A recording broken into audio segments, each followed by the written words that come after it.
Sports News team will be standing by throughout the game. If something happens that you need to know, we'll tell you about it. And when the game is over, 1010 WINS will bring you up to date on what the rest of the world was doing. This is where you'll hear it.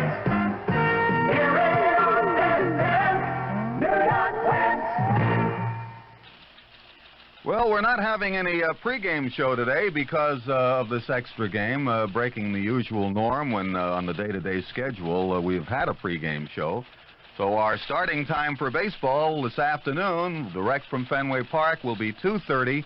The pregame show on this postseason game has been dispensed with, but we're awaiting that action. Meanwhile, we'll look at sports. At Fenway Park in Boston, 15 minutes from now, the Yankees play the Red Sox in a one-game playoff for the right to meet Kansas City for the American League pennant.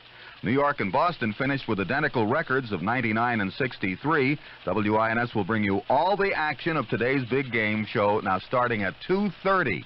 No pregame show on this very exciting afternoon, but Ron Guidry will be on the mound for the Yanks. The left-hander has won 24 games, and in his 2 September starts against the Red Sox, he tossed 2 hit shutouts.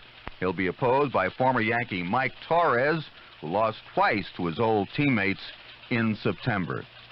There's other sports news right now as we await Yankee baseball. It's hard to tell whether Jane Blaylock is more excited over her victory in a golf tournament in Calabasas, California yesterday, or the tie for the American League East title by the Boston Red Sox.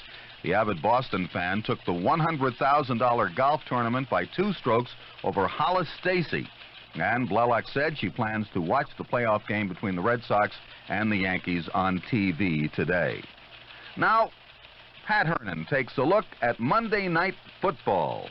Tonight's National Football League contest between the Dallas Cowboys and the Redskins in Washington could rival the shootout at the OK Corral. The defending Super Bowl champion Cowboys are 4.5-point favorites, but the surprising Redskins are undefeated in their first 4 outings of the season. The Cowboys, they're 3-1. The matchups are a spectator's dream. Redskin quarterback Joe Theismann is the top-rated quarterback in the NFC. The Cowboys' Roger Staubach is 3rd. The Cowboys' Tony Dorsett leads the NFC in rushing. The Redskins' John Riggins is 2nd. Robert Newhouse of the Cowboys and Gene Puget of the Redskins are tied for the conference lead with 4 TDs. Washington's Tony Green is the NFC punt and kickoff return leader. The Cowboys lead the NFL in scoring with 107 points. The Redskins in 2nd place with 102. Offensively, Dallas leads the NFC in passing and rushing. The Redskins are tied for 9th overall on defense. The Redskins are 2nd overall on offense. The Cowboys are 8th on defense. For fans of smashing line play, the game could be a delight. Washington's Terry Hemmerling has moved from guard to tackle. That means he'll be matched against Harvey Martin, reputed to be the league's premier pass rusher. On the other side of the trench, George Stark goes against Ed Too Tall Jones. And on these battles, the war could hinge. Pat Hernan, 1010 Win Sports. John McEnroe and Dick Stockton meet tonight in the final of a $175,000 tennis tournament in San Francisco. The 8th-seeded McEnroe won his spot, upsetting 4th-rated Eddie Dibbs 6-4, 7-6. Stockton seeded 10th, edged Pat Dupre 6-3, 6-7, 7-5. If you've just tuned in hoping to hear the pregame show of this very special day between the postseason playoff between the Red Sox and the Yankees, we're going straight to 2:30 when play-by-play will start, and there's no pregame show this afternoon, and WINS will go straight to Fenway Park about 11 minutes from now for that game between the Yankees and the Red Sox. This is 1010 WINS, Winds News Time 2:19. Now the WINS AccuWeather report. Intervals of sunshine and breezy this afternoon, high 67 to 72. Becoming mostly clear and cool tonight, low 51 to 56. For tomorrow, mostly sunny and pleasant with a high of 65 to 70. Then on Wednesday, sunshine followed by increasing cloudiness, the high again 65 to 70. This is meteorologist Jerry Tracy with the WINS AccuWeather forecast. Temperature in New York is standing at 68 degrees. Humidity is 57%. The wind is out of the north at 14 miles an hour. Repeating the current temperature in New York, it is standing at 68 degrees, expected to go up to an afternoon high of 72 degrees. Saving energy can mean saving dollars, and we at Sunset Park Community Corporation of Brooklyn would like to help you do both. We have a consumer's energy education program offering information on energy conservation. Call us at 212-439-6353 or 4 for information, or visit us at 413 53rd Street in Brooklyn. We are funded by the Federal Community Service Administration and Community Development Agency, Haskell Ward. Yankees, let's get behind the chiller. Yankees, they're gonna learn to feel it. Yankees, everyone knows they play to win. 'Cause they're from New York. Yankees. Good afternoon, everybody. This is Frank Messer on the New York Yankee pregame show, sponsored by Abraham and Strauss and Blue Cross and Blue Shield of Greater New York. And we're speaking to you from Fenway Park in Boston, where this afternoon the American League regular season will come to a close. Will it be the New York Yankees, or will it be the Boston Red Sox who win the Eastern Division Championship?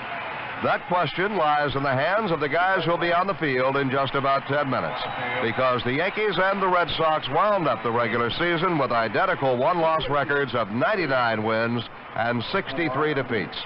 Thus, the one-game playoff this afternoon with Ron Guidry pitching for the New York Yankees and Mike Torres pitching for the Red Sox. Fran Healy will join me to discuss this afternoon's playoff game right after this message. How would you like to learn how to choose a doctor for you and your family? How to find the right medical facility? What to do in a medical emergency? Right now, Blue Cross and Blue Shield of Greater New York is offering you a chance to learn how in a new 270-page book called Take Care of Yourself, A Consumer's Guide to Medical Care. It even helps you diagnose 68 of the most common medical problems with step-by-step instructions on how you can treat them at home. At Blue Cross and Blue Shield of Greater New York, we believe that by becoming a wiser, more concerned healthcare consumer, you can help contain costs. So, as a public service, we are offering you this book at cost. Get your copy now by sending your name, address, and check or money order for $2 to Blue Cross and Blue Shield of Greater New York, Post Office Box 2732, Grand Central Station, New York, New York, 10017. That's Blue Cross and Blue Shield of Greater New York, Post Office Box 2732, Grand Central Station, New York, New York, 10017. Well, if anybody did not believe that baseball was the great American pastime, they should be here at Fenway Park this afternoon. Fran Healy, I've never seen any more excitement at any World Series or championship playoff game than we have here at Fenway Park for this one game will decide the Eastern Division champion in the American League. And Frank, you said it, the players in the clubhouse, Red Sox and Yankees, feel this is World Series time, World Series atmosphere, and there's as much excitement here today as you will find at the World Series anytime. Of course, an exciting ball game. There'll be a big crowd on hand, and it's a beautiful day here at Fenway Park. Well, now, Fran Healy, this is something neither you nor I have been through. None of the players on the field have been through it. I don't know what the feeling would be in the minds of the ball players after they think back. They played 162 tough games this year to know that it all boils down to the one single game this afternoon. Frank, it is unbelievable, and of course, every pitch will mean so very much.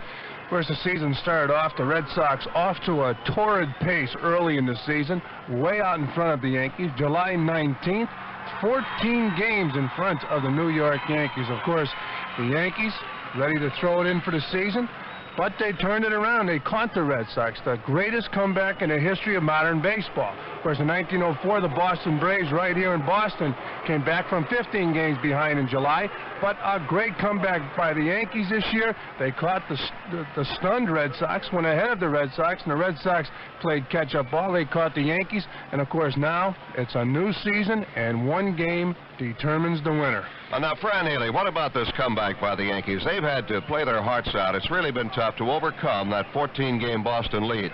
Did the Yankees burn themselves out? Is there a possibility that they left their season during that time from July 19th up until mid-September when they overtook the Red Sox?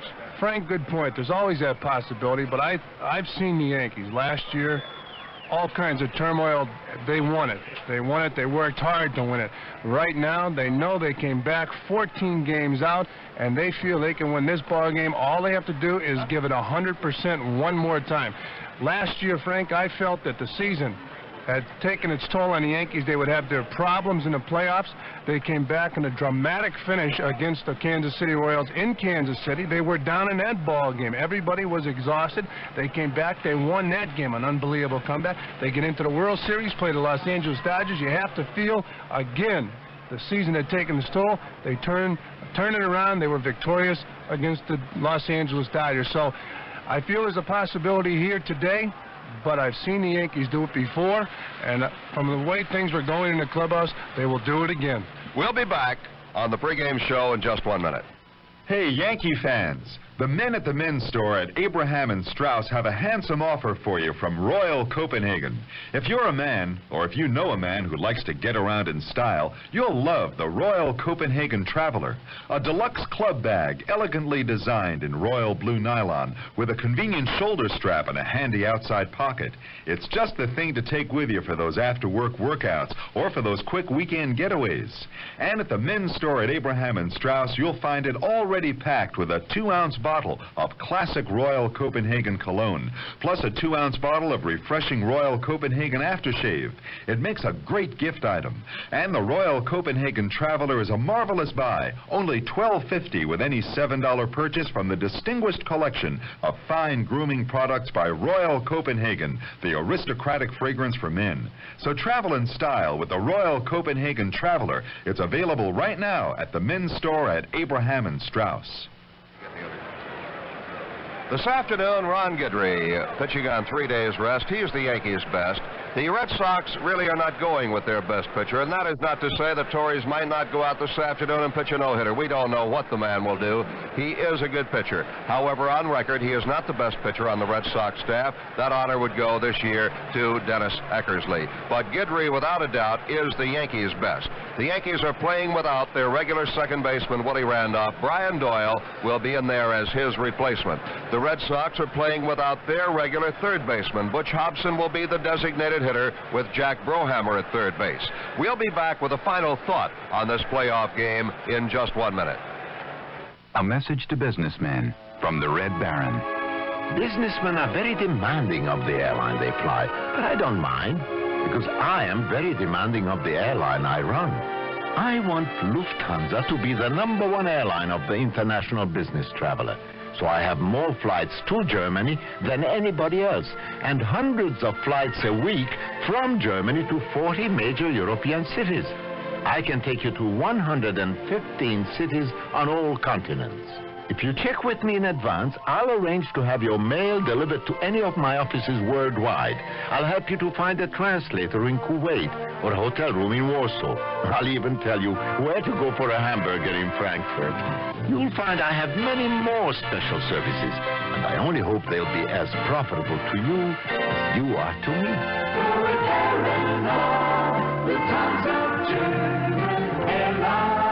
Fly with the Baron. He understands the businessman. The pregame show is sponsored by Blue Cross and Blue Shield of Greater New York and Abraham and Strauss. I'm Frank Messer. Now stay tuned for New York Yankee baseball. Good afternoon, Giddy Up Public Opinion Service. Yeah, this is Quickie down here at Quickie Coat Rust Proofing. I got a couple of quick questions. On target, big fella. Giddy Up has a finger on America's pulse. Did you know I need more than your finger, buddy. I need to know why Z-Bart is so popular. There's got to be a reason. You know, I'm in the rust proofing business, and my wife takes her car to Z-Bart. Do you realize that 50% of all married adults are women? Everyone trusts Z-Bart. Why? My son tells his friends that I work at Z-Bart. He says it sounds better. 29% of the people believe that red china is a form of dinnerware. Are you listening to me? I want to know why Z-Bart is #1. The quality, the service, the people? What? Good question, right to the point. I don't know. Maybe because it works. Z-Bart does work. That's why a big percentage of people go to Z-Bart for positive protection. Take your own survey. Z-Bart, it's us or rust. Here come the Yankees. Let's get behind the cheerleader. Yankees, they're gonna learn to feel it. Yankees, everyone knows they play to win. Yankee Baseball is sponsored by Budweiser Beer, Champion Spark Plugs, Yoo-Hoo Beverages, HFC, and by Rico Home Improvement Centers, Getty Oil, Colonial Provision, makers of Yankee Franks, and the New York Yankees. On October 4th, 1948, the last time the American League had a tiebreaker playoff game, a 27-year-old right-hander named Bob Lemon sat in the visiting dugout at Fenway Park. Along with Bob Lemon, the Cleveland Indians had a 23-year-old third baseman, Al Rosen. Today, they will both be back here in Fenway Park in different capacities. Al Rosen, now the president of the New York Yankees, and Bob Lemon, the manager of the New York Yankees. They will watch as their New York Yankees take on the Boston Red Sox. And they will engage in only the second playoff game in American League history here today. And the Yankees will send to the mound their ace left-hander, Ron Guidry, who's 24-3 here in 1978. Guidry, the stopper. 14 of Ron's 24 wins have followed a Yankee loss. He has stopped 3-game losing streaks twice and a 4-game losing streak once. The American League is batting just .192 against Ron this year. As a whole, the league is batting .262. Of course, the big question here today, Guidry pitching with 3 days rest. And I'll be right back with the starting lineups right after this. Chinatown in New York City. It has a chemistry all its own, and nobody knows that chemistry better than Ben Louie. I know everybody here, and they know me. The store owners, the old people, the kids. Ben Louie is called by some the unofficial mayor of Chinatown. He's also called by Chemical Bank the branch manager of our Chinatown branch. Because I know the people so well, I can do things for them that a stranger couldn't do. I can treat them like people, not numbers. Hello, Ben Louie. Hello, Charlie. Ben Louie made me what I am today. I can approve loans for local businessmen, like Charlie, without the usual red tape. By the way, if you're looking for a real good place to eat, Charlie owns a restaurant down the street. It's where the Chinese truck drivers go. I can also adjust my hours, because a lot of people in the neighborhood work in the garment center and don't get home till late Friday. So I stay open late. Oh, that Ben Louie. I don't know where I'd be without him. Hey, Charlie, whose commercial is this, yours or mine? Ben Louie in Chinatown. One of the reasons the chemistry's just right at Chemical. Member FDIC. This program is authorized by the New York Yankees solely for the entertainment of our audience, and any publication, reproduction, or other use of the descriptions and/or accounts of this game without the express consent of the New York Yankees is prohibited. Now let's pause 5 seconds for station identification on the New York Yankee Radio Network. It's 68 degrees and partly cloudy at 2:32. This is WINS, New York. Okay, the starting lineups for today's ball game. For the Boston Red Sox, leading off, playing shortstop will be Rick Burleson. At second base, batting second, Jerry Remy. Batting third, in right field, Jim Rice. In the cleanup slot, we Kari Yastrzemski. Yastrzemski will play left field. Carlton Fisk will do the catching and bat fifth. Freddie Lynn will be the center fielder and bat sixth. In the seventh slot, Butch Hobson, who will be the designated hitter this afternoon. George Scott, the first baseman, will bat eighth. And in the ninth slot, Jack Brohammer. Brohammer will play third base. On the mound, once again, Mike Therese. Therese 16-12 on the year.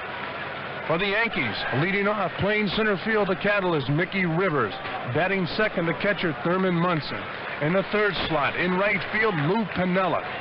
In the cleanup slot, the designated hitter, Reggie Jackson. Batting fifth at third base, Greg Nettles. In the sixth slot, playing first base, Chris Chambliss. Batting seventh in left field will be Roy White. At second base, batting eighth will be Brian Doyle. And batting ninth at shortstop will be Bucky Dent. On the mound once again, Ron Guidry, left-hander with the Yankees, who's 24-3 on the year. And we'll be back with the start of today's ball game right after this. Plymouth announces a breakthrough in American automobiles. New Plymouth Horizon, the car you can drive in comfort and confidence on any kind of road.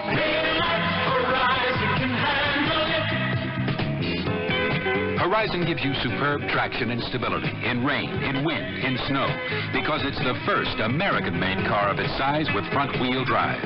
Horizon is loaded with standard features like rack and pinion steering, front disc brakes, AM radio, white wall radial tires, and front bucket seats.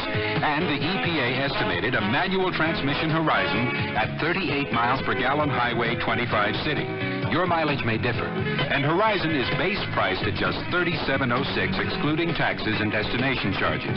No wonder Motor Trend magazine is named Plymouth Horizon the car of the year.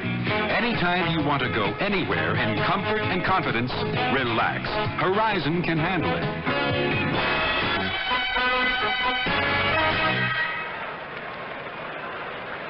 Okay, manager Bob Lemon of the New York Yankees and manager Don Zimmer of the Boston Red Sox have exchanged lineups. They're back in their respective dugouts. The umpires for today's ball game: behind the plate, Don Dinkinger. At first base will be Jim Evans. At second base doing the umpiring will be Al Clark, and over at third base, young Steve Palermo. Well, Bill, a big game. It will tell the story. Well, I think that might be an understatement. Big game. This is the game of the year for both these ball clubs, the Yankees and the Boston Red Sox. They have their best pitchers available going. Of course, Ron Guidry, as Frank mentioned earlier, for the New York Yankees, and Mike Torres, the best Red Sox hurler available. He'll be out there, former Yankee. And, of course, Yankee fans remember Mike last year when he won the final game of the World Series against the Los Angeles Dodgers. And Bill, it's interesting, Mike Torres, usually a second-half pitcher, has had some problems in the second half this year. Today he will be making his 36th start, 5th against the Yankees. He beat the Tigers here Thursday 1-0 with a 3-hitter, but he is 8-6 at Fenway this year in 17 starts. His win against the Yankees came August 3rd with an 8-1 in a rain-shortened game, and he's 0-6 in 8 starts after winning his 15th on August 18th in Oakland. So, Torres this year off to a fast start with the Boston Red Sox and has had problems since the All-Star break. And the wind blowing toward right field will not, of course, help Mike Torres. Yankees normally do better against right-handed pitchers with their predominantly left-handed hitting lineup. And the wind here, the flag is blowing toward right field, which certainly, of course, will not help any right-handed hitter. Of course, this should, if you go by the wind factor, should be in the Yankees' favor. But it gets down to pitching and catching. Yes, it does. And, of course, if you're going to have a playoff game like this, I've got to take my chances with the Ron Guidry. Obviously. Right. Of course, Guidry, I mentioned before, the stopper with the Yankees. The big question here, the 3 days rest. Of course, he pitched his last game with only 3 days rest with a playoff game in mind. Bob Lemon adjusting his rotation, and it's paid off. Guidry makes his 35th start of the year here today, and he last pitched Thursday in New York, beating the Blue Jays 3-1 with a complete game 4-hitter. He walked 1 and struck out 9.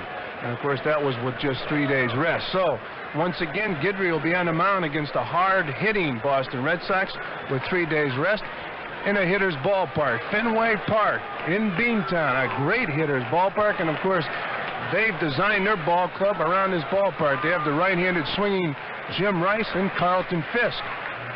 And there's a sign on the board, all the stats that happen in this ball game: home runs, base hits, winning. It will go as a regular season stat. So this is going to be considered a regular season game by the American League. And all the stats that come away from this ball game will be regular season stats. And the Boston Red Sox take the field.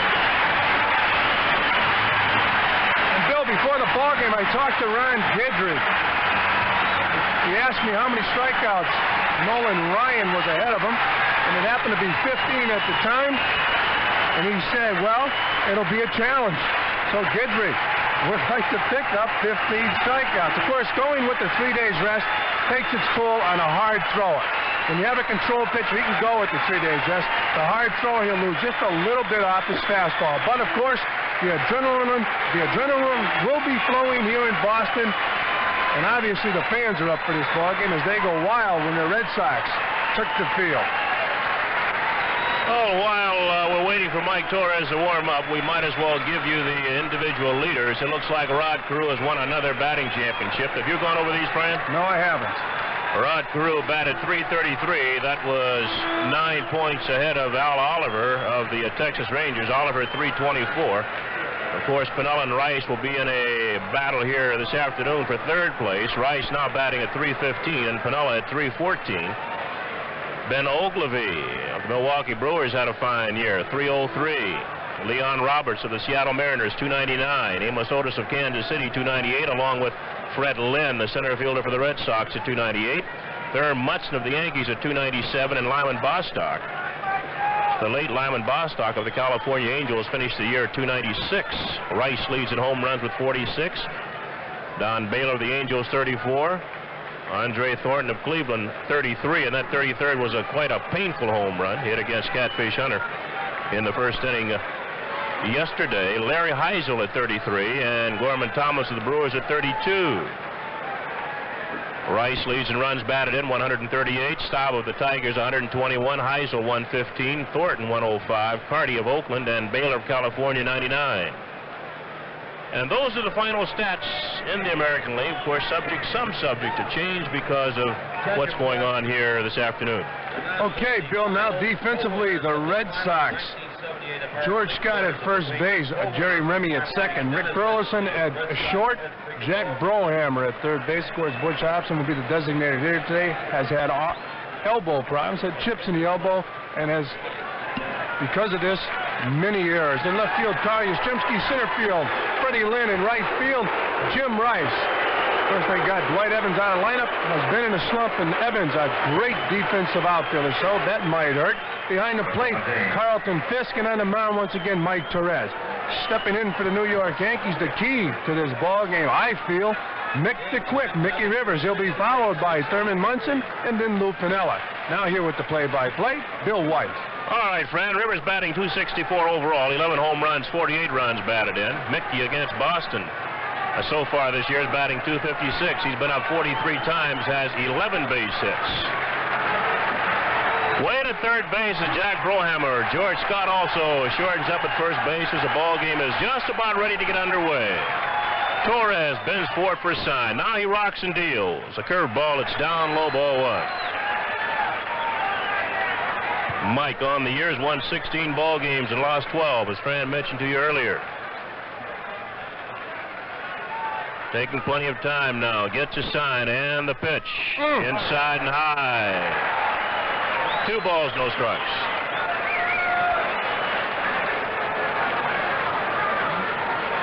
Outfield playing straight away for Rivers. Yaz in left, Lynn in center, and Jim Rice out in right field. The pitch. Inside ball, 3-0. Bill, in Torres' last outing, which has been his best in his last 7, he had problems with control. He walked 6 hitters. Well, of course, you can't afford to walk Mickey Rivers. That tightens up everybody. Rivers with his good speed. Here's a 3-0 to Mickey. Too high, ball 4. Rivers walks on 4 pitches. So Torres could not find the plate to Mickey Rivers. Rivers on at first base. And that'll bring on the Yankee catcher and captain Thurman Munson. Thurman batting at .297, 6 home runs, 70 runs batted in. By the way, the Yankees have an 8-7 edge over the Sox this year. For the first time in a long time, they had a winning record here at Fenway Park. They won 5 of the 8 games played here. And the Red Sox took 4 of the 7 played at Yankee Stadium. And the Yankees have won 6 of the last 7 ball games from the Boston Red Sox. Red Sox right now on an 8-game winning streak as Munson stands in.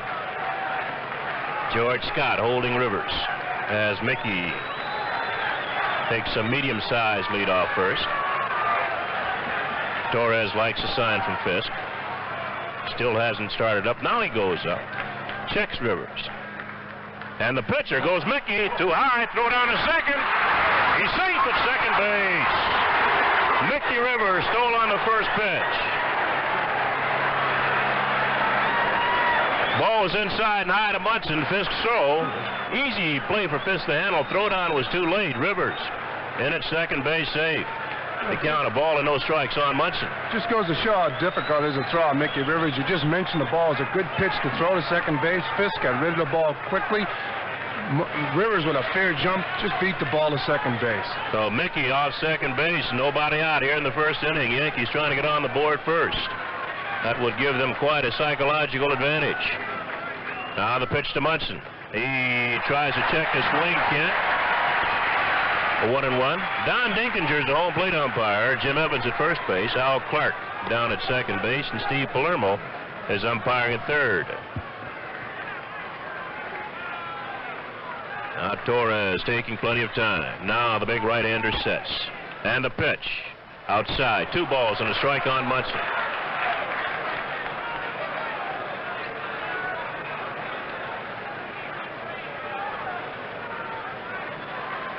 Jack Brohammer playing even with the bag at third base for Munson.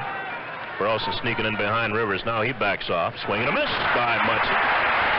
Thurman trying to go the other way. Swung through a slider. 2 balls, 2 strikes. On deck is Lou Piniella, the right fielder. Torres on the backside of the mound goes to the rosin bag. Now he comes back up top.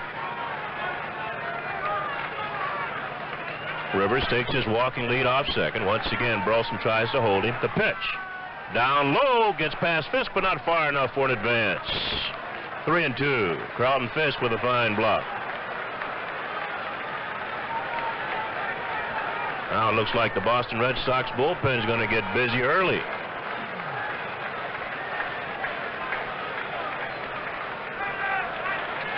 That Bob Stanley out there throwing?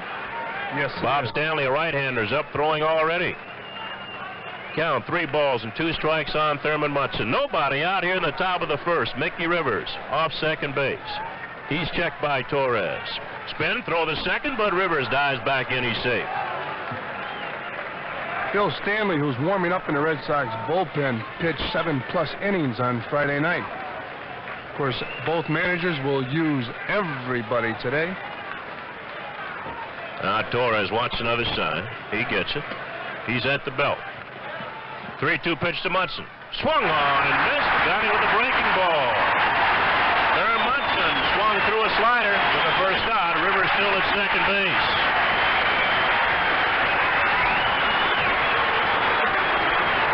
And here's Lou Piniella, the right fielder. Lou's working on an 11-game hitting streak. He's batting .314, 6 home runs, 69 runs batted in. Well, they're still coming in here at Fenway. Not a seat available. Got to have a standing room crowd. As Piniella stands in. Torres taking plenty of time. Now he's ready. Pitch to Piniella. Swung on, chopped wide of third, but gloved by Brohammer. Throws on the first base, and they've got Piniella. Jack Brohammer moving well to his left, got that ball in front of Burleson, held Rivers at second base, and made the play at first. So they're 2 outs.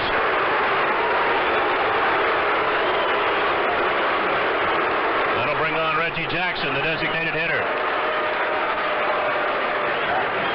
Carlton Fisk goes out to the mound. He has a quick conference with Mike Torres. Jackson batting at .274, 26 home runs, 96 runs batted in.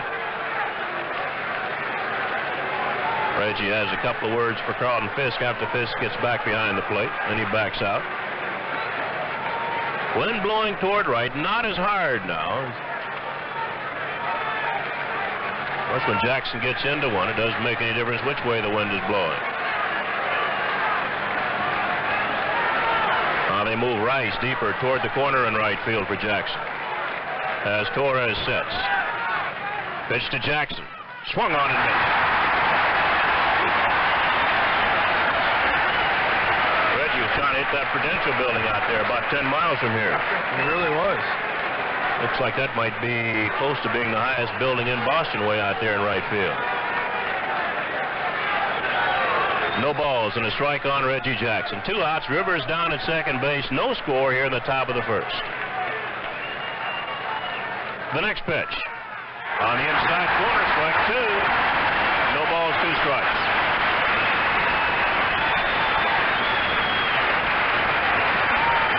Now Torres decides to take a walk to the backside of the mound. Torres settling down after walking Rivers and allowing Rivers to steal second base. He struck out Munson on a 3-2 pitch, got Piniella on a bounce out. Now he's got no balls and 2 strikes on Jackson. And the pitch. Swung on, hit in the air to left field. Going back is Yastrzemski. Near the wall, and he'll make the catch. Well, that win that time hurt Jackson as he got the ball high in the air to left field. Yaz went all the way back to the wall. Made the catch for out number 3. No runs, no hits, a walk, and a man left on base. At the end of 1/2 inning of play, the Yankees nothing, the Red Sox are coming up. Here's the throw. Here's the plant of feet. Holy cow, I think he's going to make it. Paradise by the Dashboard Light. Who'd ever thought that a singer named Meatloaf would make an ex-shortstop named Rizzuto a rock and roll star? Well, it came as no surprise to the listeners of WNEW-FM. Long before the rest of the world caught up with Meatloaf's act, he was being served up regularly at 102.7. Whether it's Meatloaf trying to score, Paul Simon singing about a pitcher dropping dead in a night game, or heaven forbid, Earth Opera singing that the Red Sox are winning, baseball and rock and roll have always gone together on WNEW-FM. That's because rock music and baseball are both a vital part of the fabric of American life. And what the Yankees are to baseball, WNEW-FM is to rock and roll. The Sultan of Rock, the world champion of the airwaves. WNEW-FM, the big 102.7. Catch our number once, and you'll wind up a fan forever. Your Rickle Home Center has it all. Quality, value, and selection in every Rickle department, especially now during the Rickle Fall Super Sale. In a Rickle seasonal department, you'll now save 23% on each Duraflame 3-hour burning fireplace log. Regularly $129 each, now a low 99 cents each. And if you buy a carton of 6, you get a $1 factory rebate. So stop in today and pick up your Rickle Fall Super Sale Circular. Rickle has it all.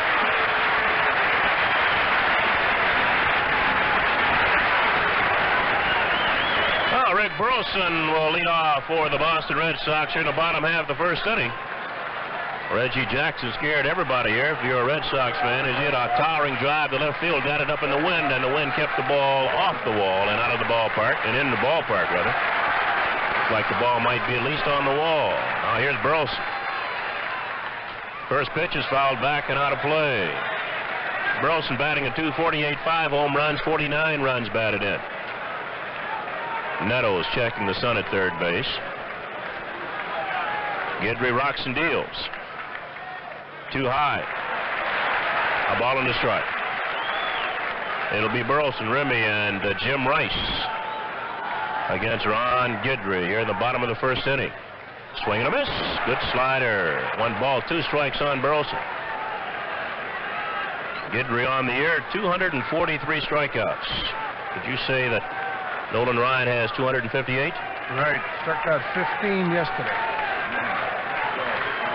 And the pitch misses outside. Just missed outside. 2-2. Correction, Billy struck out 12 yesterday. As I mentioned earlier, all the records of this ball game will go into the regular season statistics. Of course, the only one the Yankees are worried about is getting that one on the left side of the win ledger. 2-2 pitch. Call strike 3. Burleson caught looking, the slider on the outside corner, and there's one away. Here's Jerry Remy, the second baseman. 244 strikeouts now for Ron Guidry. Remy batting at .276. The little second baseman has 2 home runs and 44 runs batted in. Netto's moves in a bit at third base, and Chambliss shortens up at first for Remy. And the outfield plays in shallow. First pitch moves him back high and tight, ball 1. White near the line and left. Rivers playing a shallow left center field. Hit in the air to left field. That should be easy for Roy White. He comes in 3 or 4 steps, waits, and makes the catch. 2 outs. Oh, with 2 outs, nobody on. The hand is building up for Jim Rice.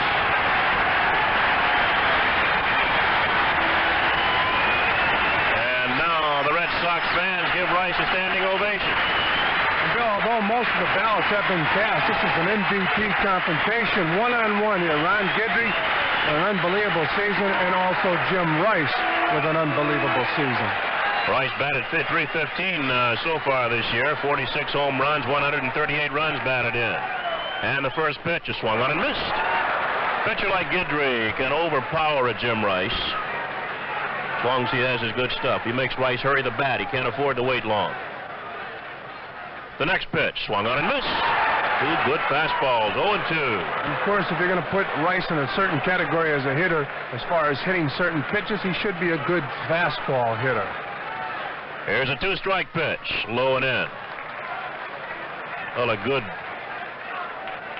fastball hitter if he doesn't have Guidry's lightning fastball.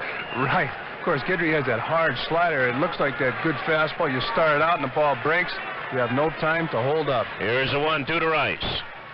Just missed, low and away. 2 balls, 2 strikes. Kneeling on deck is Carl Yastrzemski, the left fielder.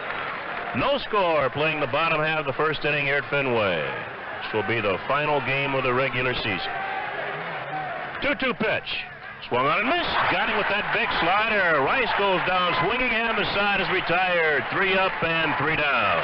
At the end of 1, the Yankees nothing, the Red Sox nothing. The day is done. Coming home. It's time to let it go. It's the moment to unwind. Welcome home. So just say, Bud. Say, Bud. Yeah, Budweiser. Absolutely the best way to call it a day. Any day. You know what I mean. 'Cause when you say Budweiser, you said it all. Anheuser-Busch, St. Louis. Hello, Rusty Jones. Hey, how are you? Goodbye, Rusty Cars. Hi, I'm Rusty Jones. What? Rusty Jones Rust Proof. You know, I can save your car from rust. You can? Sure, because I'm more than just rust proofing. I'm the one option you can buy for your car that actually appreciates some value. How's that? I'll stick with your new car, protecting it from rust for as long as you own it. And everybody knows a rust-free car is worth more trade-in time. You really stick with my car? Day and night, winter and summer. No vacation? Not even a coffee break. No gimmicks. Nope, I just want your car to stay rust-free, so you can say, Hello, Rusty Jones. Goodbye, Rusty Cars. Hello, Rusty Jones. Goodbye, goodbye, Rusty Cars. Look for car dealers that offer Rusty Jones rust proofing. It's a sure sign they care. Okay, Greg Nettles will lead it off here in the top of the 2nd inning for the New York Yankees. He'll be followed by Chris Chambliss and then Roy White. And it's a full house in Fenway Park in Boston. People standing on the rooftops, surrounding buildings. Just unbelievable. Couldn't get another person in Fenway Park with a shoehorn. Mike Torres will face Nettles. He gets the ball from Jack Brohammer. Chris Chambliss on the on-deck circle, and they have made an announcement here in Boston to remove the signs out in center field. Of course, it could distract the hitter, but also distract the umpire and the catcher. Gene Michael, first base coach for the New York Yankees. Dick Hauser down at 3rd. And everybody, Don Dinkinger, the home plate umpire. But the rest of his crew have called time to get the signs down. In the 1st inning, the Yankees got a man on base in the person of Mickey Rivers. He stole 2nd. Torres struck out Thurman Munson. Got Luke Piniella to ground to Brohammer at 3rd. And then Reggie Jackson hit a fly ball that had a chance to hit the Green Monster here in Boston. But in the 1st inning, the wind was blowing towards right field. It has changed. The wind is blowing towards the Monster here in Fenway Park. They just made the announcement again, and the fans booed the PA announcer. Well, the Red Sox have an usher out there trying to get that sign down. Evidently, somebody did a pretty good job of getting it up. Nettles does not like anyone out behind the pitcher. He even moves umpires quite a bit. So he'll stand in now facing Mike Torres in the top of the 2nd. No score in the ball game. Nettles batting .278, 27 home runs and 93 runs batted in.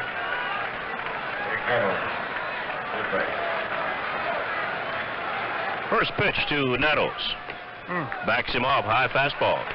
Still during batting practice, the Yankee hitters were complaining about having trouble picking up the ball from Elson Howard as he threw batting practice, probably because of those signs. And the next pitch, changeup, check swing, pop up, out behind second base. Rick Burleson, the shortstop, is there and makes a catch. 1 out. We'll take 5 seconds for station identification on the New York Yankee Baseball Network. 68 degrees and partly cloudy at 2:59. This is WINS New York. So Torres gets Nettles on a check swing pop to shortstop. That'll bring on Chris Chambliss. He's batting .274, 12 home runs and 90 runs batted in. Glenn backing up a bit in center field for Chambliss. First pitch, curveball is low, ball 1. On deck is Roy White. Torres spins forward for sign. Now he rocks, and the pitch. And they're called strike. It's 1-1.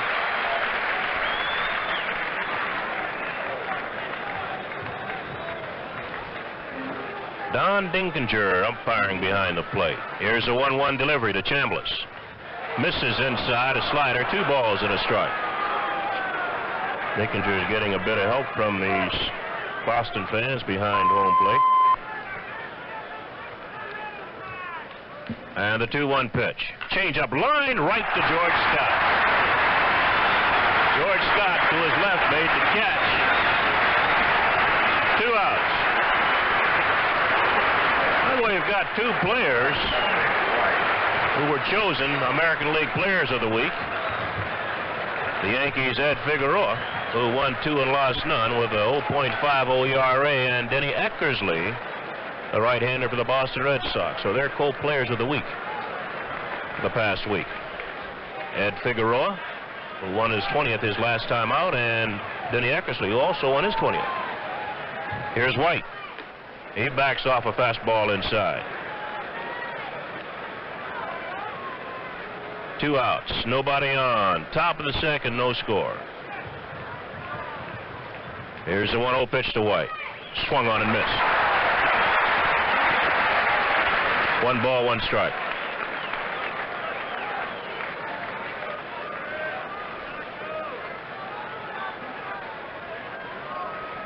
Torres gets his sign from Fisk and deals a 1-1 pitch. Line foul into the seats off the left side. 1 ball and 2 strikes. And Torres gets a new baseball.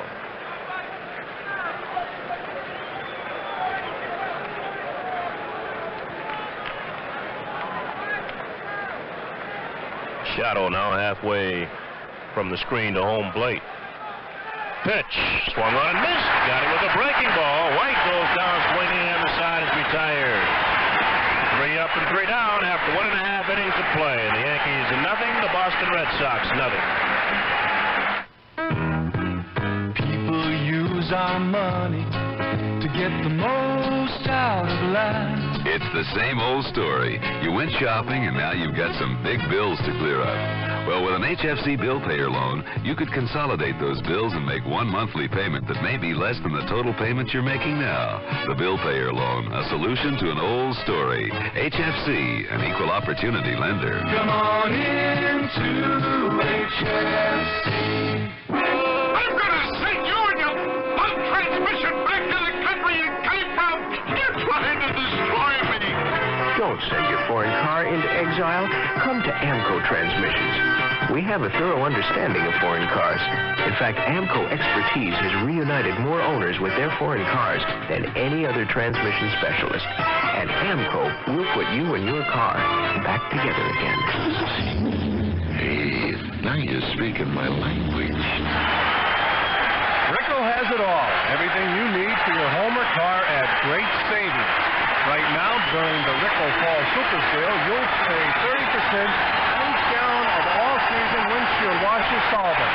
Regularly 99 cents per gallon, now just 69 cents per gallon. It's free mix, ready to pour and cleans ice, road film, and salt. It's just one of many values you'll find at the Rico Fall Super Sale. Stop in today, pick up your circular, and save.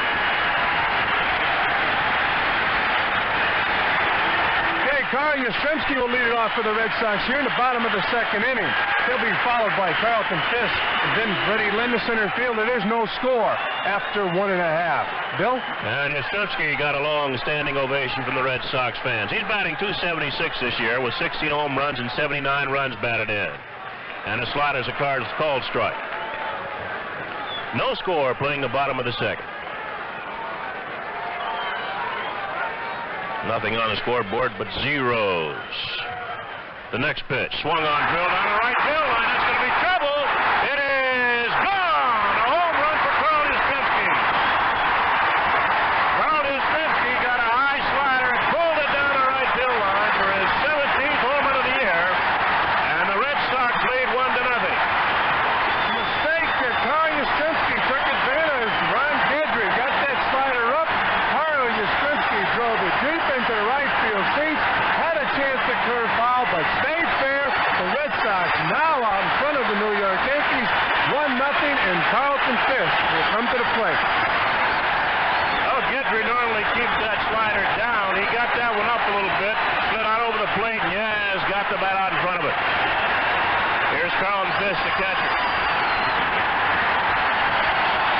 And Yastrzemski bounces back out of the dugout and takes the ball.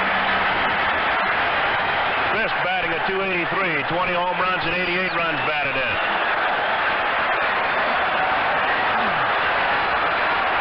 Red Sox take a 1-0 lead here in the second inning. Here's Guidry's pitch to Fisk. Too high, ball one.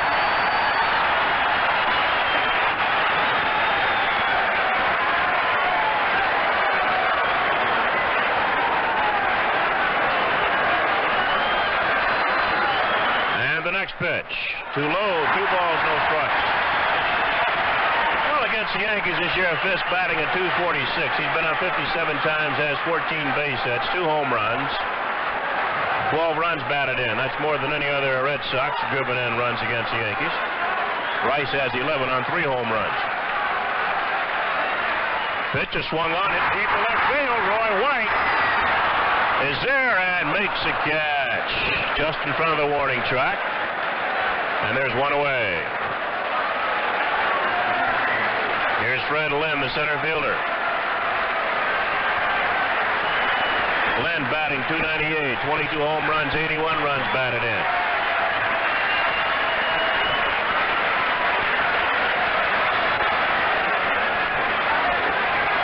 Yankees play Lynn straight away. Pitch is hit in the air to center field. Rivers going back. Backpedaling now on the warning track and makes a catch for out number 2. So Lynn flies deep to Rivers in center field for the second out, and that'll bring on Butch Hobson.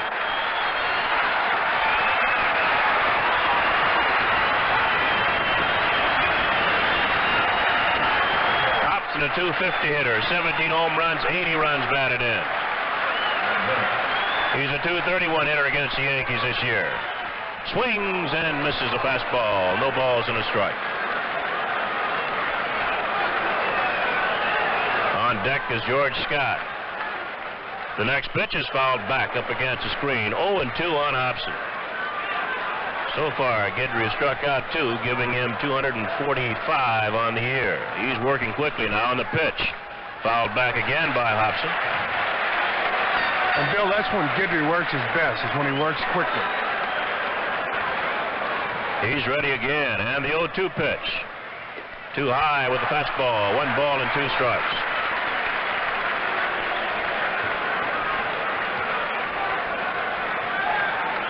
Guidry rocks and deals a 1-2 pitch. Too high. 2-2.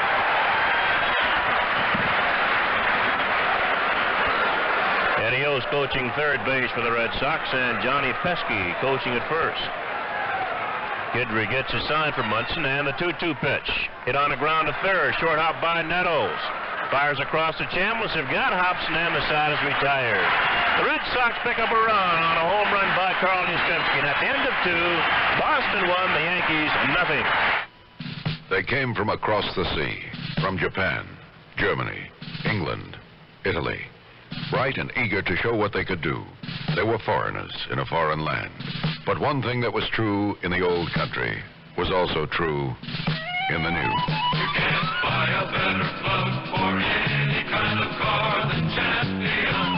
You can't buy a better plug no matter where you are than Champion. Champion, #1 in the world. #1 in your car.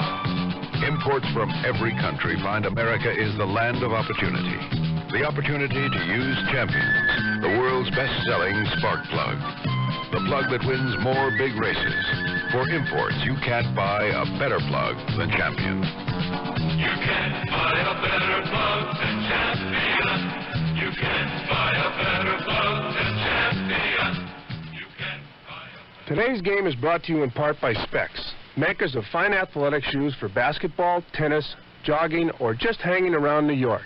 Specs stay light on your feet even when the going gets heavy. They're flexible to keep up with all your moves and durable to outlast your competition. And you can find Specs athletic shoes at over 600 fine stores in and around New York City. No matter what your game is, there's a Specs shoe to get you to the top and keep you there.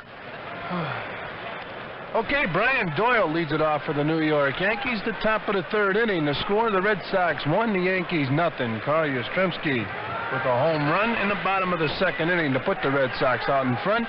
The only hit of the ball game. Doyle will be followed by Bucky Dent. And then the top of the order, Mickey Rivers. Bill? All right, Doyle playing for the injured Willie Randolph. He's batting an even 200. He's been up 50 times this year, has 10 base hits, looking for his first run batted in. The left-handed hitter chokes up on the bat. And the Sox bring their outfield in. Torres has a 1-0 lead. Ball's popped into shallow right. Coming on is Rice, going back to second baseman. And the second baseman, Jerry Remy, makes the catch for one away. And now 20 seconds for our local stations to identify themselves. It's 68 degrees and partly cloudy at 311. WINS 1010 New York. The top stories right now. Talks resume between the striking pressmen and the Times and the News after a tentative agreement is reached with the Post. In a suburb of Toronto, more than 1,000 residents are evacuated following an oil tank explosion. The batter's Bucky Dent. He's batting .243, 4 home runs and 37 runs batted in. And he takes high, ball one. Red Sox lead 1-0 on a solo home run by Carl Yastrzemski. His 17th home run of the year. Dent checks the swing, takes a slider on the outside corner. It's 1-1.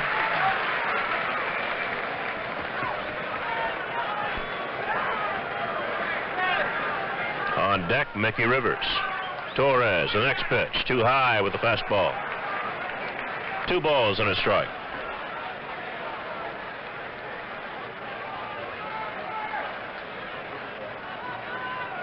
And the next pitch, swung on, looped into shallow right, coming on is Rice, still on the run, he's there and makes the catch. Jim Rice running into shallow right center. 2 outs.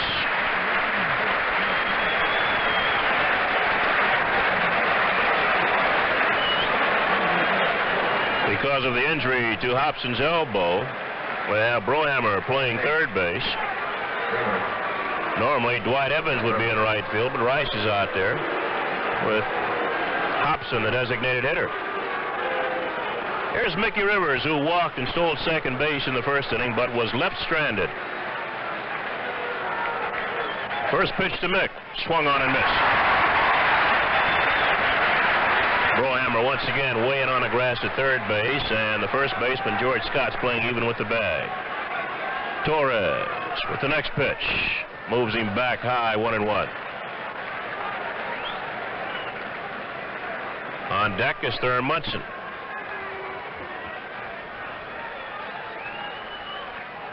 1-1 pitch, drilled, base hit down the right field line, might be extra bases.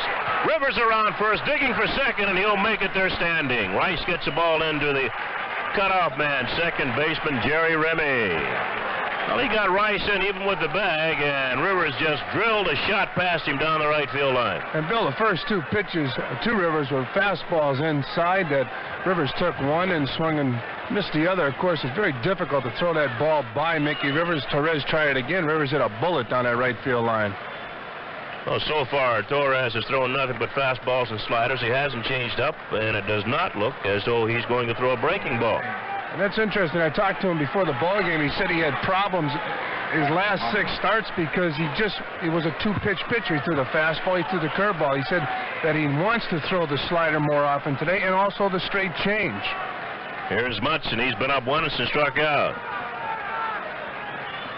Rivers, a tying run down at second base and 2 outs. Thurman fouls it back.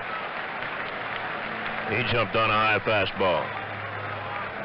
A few years ago, Munson and Torres had a problem in Baltimore. Torres pitching Munson inside, hit him during a ball game, and Munson charged him out. But the only reason he hit Munson is he was trying to pitch him inside. He was not throwing at him. Now the set.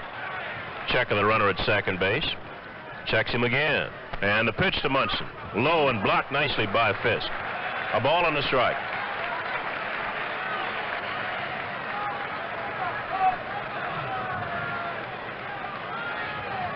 Dick Hauser, the Yankee third base coach, and Gene Michael coaching at first base. Mickey Rivers has so far been the only Yankee base runner. He walked, stole second in the first, and just doubled with 2 outs here in the third.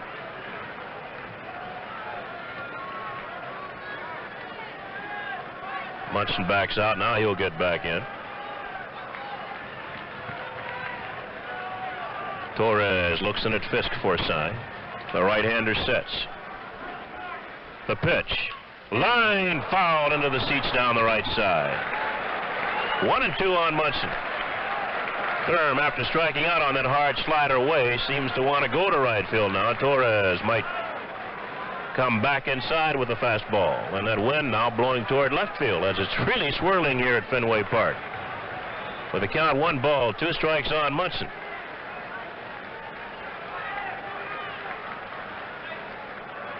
Torres looks up and sees that wind blowing that way. That might keep him from coming inside. Now he sets, checks Rivers. The 1-2 pitch. Too high. 2 balls, 2 strikes. Red Sox lead 1-0. Yankees trying to battle back here in the third inning. Tying run down at second base with 2 outs in the count. 2 balls, 2 strikes on Thurman Munson. Now Torres is ready. And the pitch. Swung on and missed. Ball's dropped by Fisk. And he throws on the first base of Gad Munson. Thurm strikes out for the second time. And the side is retired. No runs. 1 base hit. The man left on base. At the end of 2 1/2, the Red Sox lead the Yankees 1-0. Get a piece of the action. Get Yoo-Hoo, Yoo-Hoo, Yoo-Hoo chocolate action drink. If you're getting bored with ordinary soft drinks, put a little Yoo-Hoo in your life. Best tasting soft drink ever. Creamy, smooth, super chocolate flavor. Yoo-Hoo's unbelievably delicious. Get a piece of the action. Get Yoo-Hoo, Yoo-Hoo, Yoo-Hoo chocolate action drink. And Yoo-Hoo is today's best soft drink value. Ordinary soft drinks are made with water. Yoo-Hoo adds nourishing, low-fat milk. Milk costs more than water. That's what makes Yoo-Hoo better. And Yoo-Hoo's non-carbonated. Instead of filling you up, keeps your action up. Great with snacks, too. Get a piece of the action. Get Yoo-Hoo chocolate action drink. Yoo-Hoo is Yogi Berra's favorite action drink, the chocolate drink of champions. And Yoo-Hoo's today's best soft drink value. Get Yoo-Hoo from Iroquois Brands. Your Rickle Home Center has it all. Everything you need in home improvements at great savings, especially now during their big fall super sale. In a Rickle lumber department, you'll find super savings on 2-inch by 3-inch by 6-foot clean-dried studs. They're ideal for many at-home building projects and just 69 cents each. So stop into the Rickle Home Center near you, pick up a fall super sale circular, and take a good look around, because Rickle has it all. Okay, George Scott, the first baseman for the Boston Red Sox, will lead it off. Bottom of the third inning to score. Boston 1, New York 0. Scott will be followed by Jack Brohammer, then Rick Burleson. Phil? All right, Fran. Scott's batting .230, 12 home runs, 54 runs batted in. Big right-handed hitter. First pitch is high and tight, ball one. Yankees play Scott straightaway. He has pretty good straightaway power. Guidry's 1-0 pitch. Swung on, hit deep to center field. That ball is back, and it's off the wall. Right back to Rivers. He'll throw it into second base, and Scott will hold his second with a double.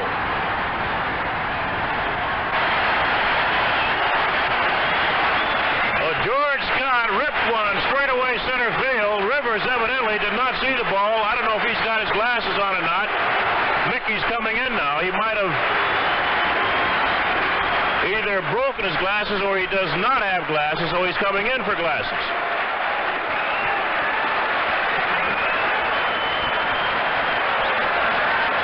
I think Mickey broke his glasses on the play. He wants to change them. He throws the old pair in the dugout, and he'll be given a new pair of glasses out in center field.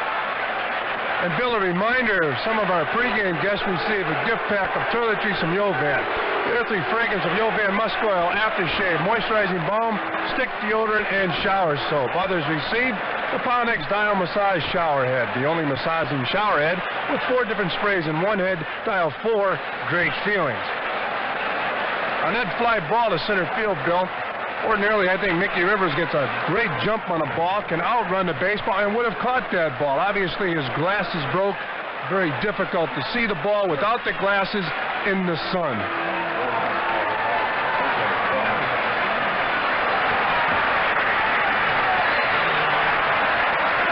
Here's Brohammer. Runner at second base, nobody out. Brohammer bunts out in front of the plate. Munson's up. Starts to throw to third, then throws on the first base, and they've got Brohammer. Sacrifice for Jack Brohammer to put on 2-3, and Scott moves to third base. Oh, with one out, Scott over third base. The batter's Rick Burleson, the shortstop. He's been up once, struck out. Yankees now bring their infield in. Nettles, Dent, Brian Doyle, Chambliss, all around the infield grass. The outfield playing straight away, not too deep for Burleson. Rick was called out on strikes in the first inning. And Burleson now looking now down at his third base coach, Eddie Yost. Looks like Guidry's going to wind up instead of stretch. And he does wind. And the pitch. Too low, ball one. Burleson batting at .247 now with that 0 for 1, lost a point. Stands well off the plate, hits from a crouch. And the pitch. Low, 2 balls, no strikes, and Burleson wants the baseball inspected by home plate umpire Don Dinkinger. 2-0.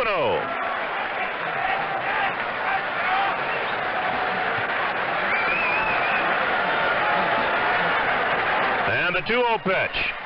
Swung on, bounced slowly to third base. Nettles holds the runner, throws to first base in time. Big play for the Yankees.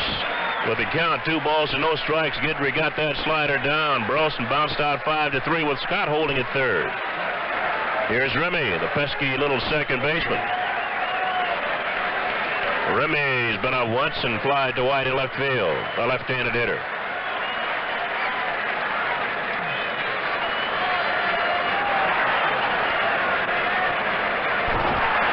First pitch to Remy. He checks a swing, takes a slider on the outside corner, strike 1.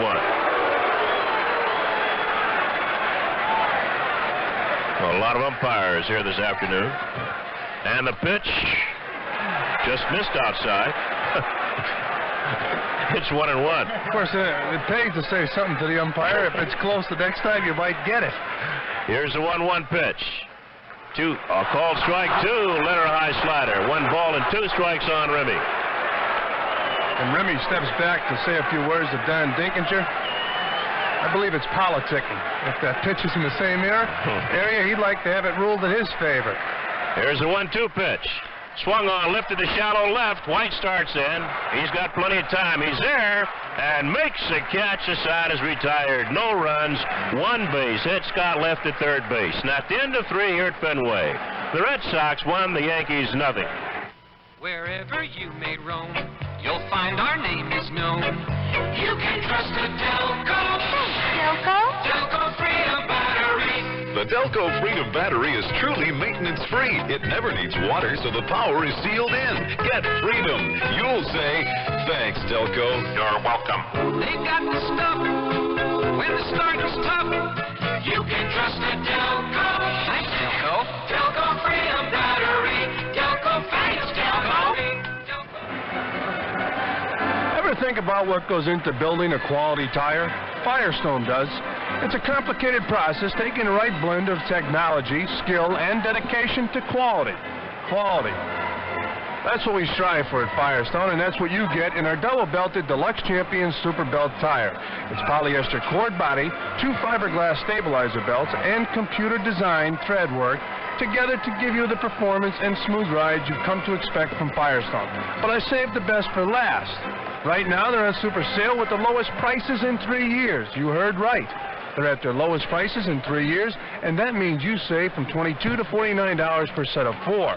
In fact, for a 78-13 black walls are only $89 plus $171 federal excise tax per tire and 4 old tires. The time is now. The place Firestone. Charge them if you like, but don't wait too long. A Firestone sale this super hasn't happened in 3 years. Okay, Sweet Lou Piniella will lead it off for the Yankees. He'll be followed by Reggie Jackson and then Greg Nettles here in the top of the 4th inning. The score, the Red Sox 1, the Yankees nothing. And here with the play-by-play, the Scooter, Phil Rizzuto. I still can't believe I'm up here at Fenway Park. My body feels like it's in Kansas City, waiting for tomorrow's first playoff game. Well, the plane leaves right after the game. All right. Yankees trail 1-0, and Lou Piniella, who bounced to third his first time up, will lead off for the Yankees. I tell you, did you take notice of the flag? I couldn't believe it. Just as Jim Rice came to the plate, the wind started blowing in left field. It not only helped Yastrzemski's homer, but it hurt Jackson. The wind was blowing to right field when Jackson hit the fly ball. When Yaz hit the homer, the wind was blowing in left field, kept it from going foul. Excellent point. Strike one of Piniella. Somebody told me the Red Sox control the elements up here. I didn't believe him till today. Torres winds, and the pitch, bouncing ball in the hole. That's going to be a base hit off the glove of Burleson. Piniella rounds first and holds on with a single to shallow left field off the glove of Rick Burleson. Even had he come up with it, he would not have had a chance to throw Piniella out. That's the second Yankee hit in about an hour. Reggie Jackson fly deep to left field his first time up. If Reggie would have hit one exactly like he hit that last one, it would have been up on the screen.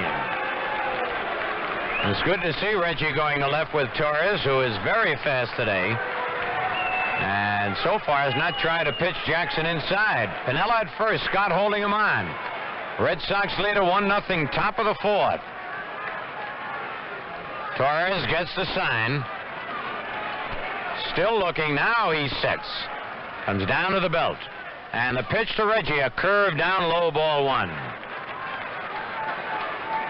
Couldn't ask for a prettier day, though. The fall in New England, full house.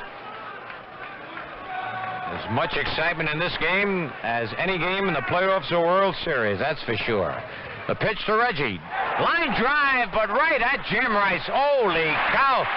Jackson hit a bullet, I'm telling you, and the throw by Rice almost doubled Piniella off first.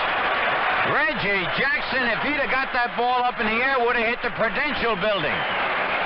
He got all of that. Yes, he did. Scooter looked like a breaking ball that Jackson raked from the outside part of the plate and hit a BB right at Jim Rice out in right field. All right, Greg Nettles the batter. Greg trying to check his swing, popped up to Burleson his first time up. So the Yankees starting to hit Torres a little hard now. Direction's got to be just a little better. Yastrzemski is shading Nettles over towards left center. Torres kicks, delivers high and outside, ball 1.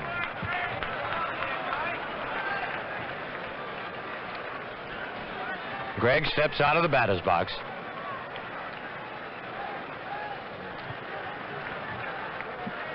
Scott holding the bag against Piniella. And the pitch to Nettles, foul back. Breaking pitch, 1-1.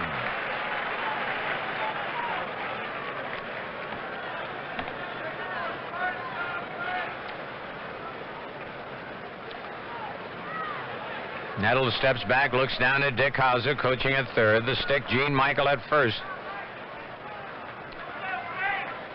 Yankees trailing 1-0 here, top of the fourth. Torres checking Pinello's got a short lead at first. Pitch to Nettles. Foul, boy, he went with that one. Just fouled it to the left side. With Yaz playing where he is, he wouldn't have had a chance to get that one. 1 ball, 2 strikes on Nettles. Every pitch and every play so important in this ball game. Imagine 2 teams coming down to the end of the season, both winning 99 games. Everybody thought 95 would win the pennant. And it all boils down to this one playoff game. All right, Torres ready. The 1-2 pitch. A little looper and back a short. Burleson digging and makes the catch in shallow left field. He jammed Nettles right off the hands with that pitch. 2 men are out. And that'll bring up Chris Chambliss, who hit a bullet to George Scott his first time up.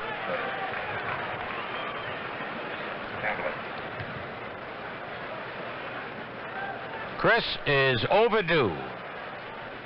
He's down to 274. That's the lowest he's been all year. And he should be happy to see a right-hand pitcher. 2 out, Pinella at first. Pitch to Chambliss, foul, back on the screen. He had a good rip at that one.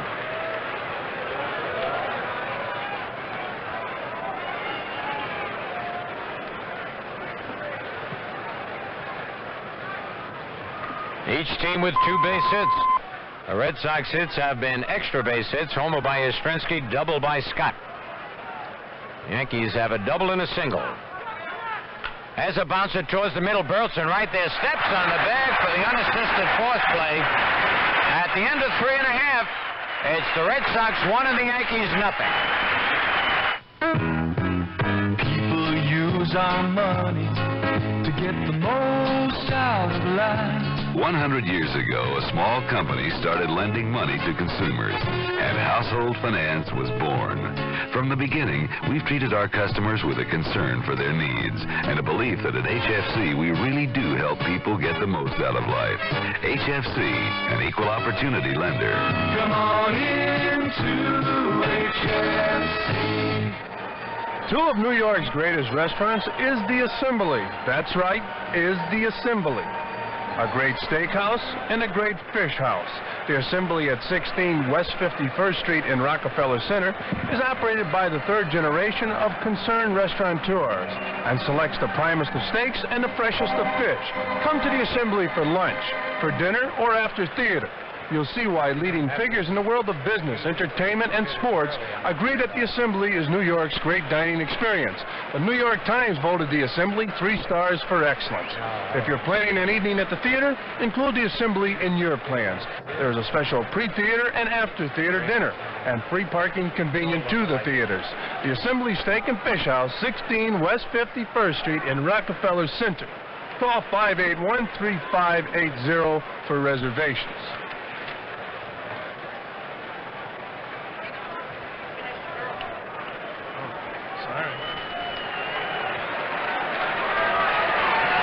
Jim Rice, who struck out his first time up in the first inning against Ron Guidry, will lead it off here in the bottom of the 4th. He'll be followed by Carl Yastrzemski, who homered in the 2nd, and Carlton Fisk, who flew out in the 2nd. And we'll pause 5 seconds right now for station identification on the New York Yankee Radio Network. It's 68 degrees and partly cloudy at 3:32, WINS 1010 New York. All right, Jim Rice, who struck out. Guidry really broke a couple off the table of Rice after throwing a couple of fastballs. What a year this man has had. He and Guidry will be 1-2 in the MVP voting, that's for sure. Guidry winds, and the pitch to Rice is fouled over the roof and out of play, strike 1. Unbelievable statistics this man has had this year.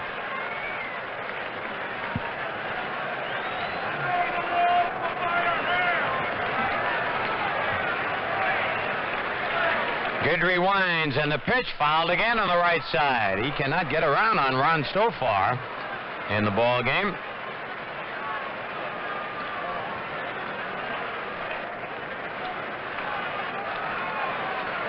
Rice ended with 46 homers and 138 runs batted in.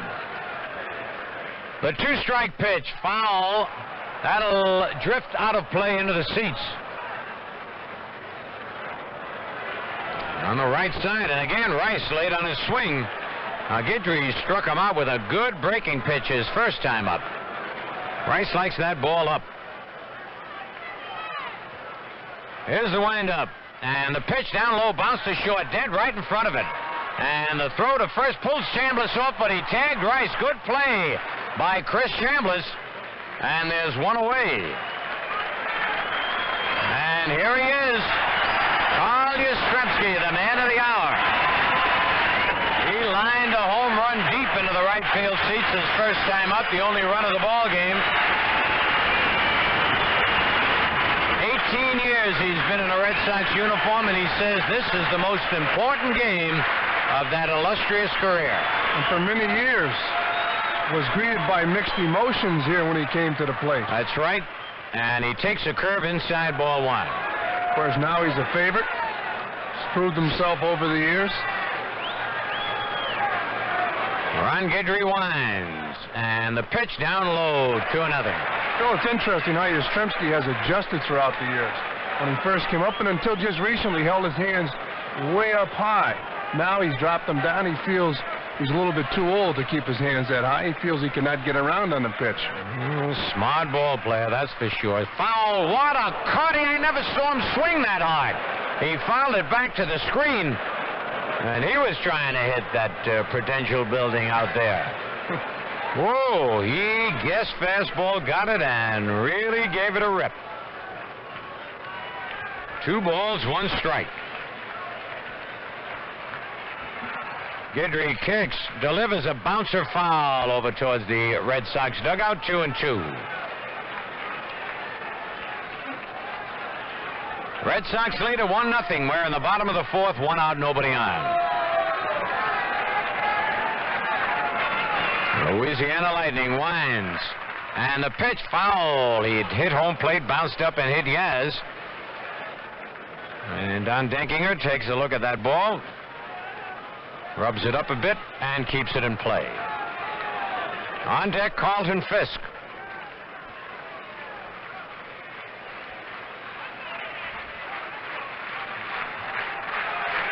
Hometown crowd can really get a ball team up.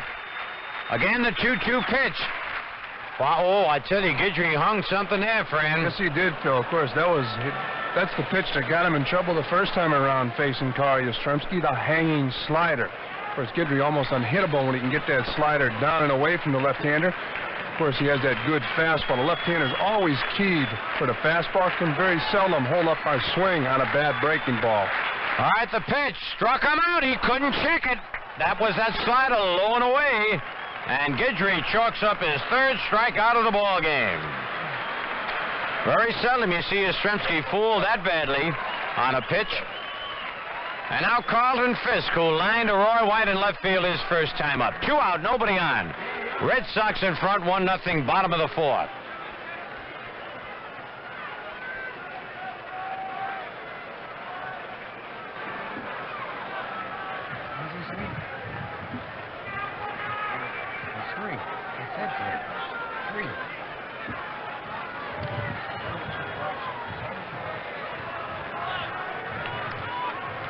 All right, Ron Guidry. Ready, and the pitch. Strike 1 called. Fastball knee high. On deck, Fred Lynn.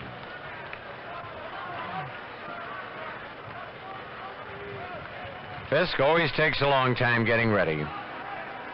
Guidry's 1-strike pitch foul back upstairs, out of play, 0-2. Guidry walks back to the grass. He likes to pitch in a hurry, but he knows Fisk makes him wait out there, so Ron takes a little walk.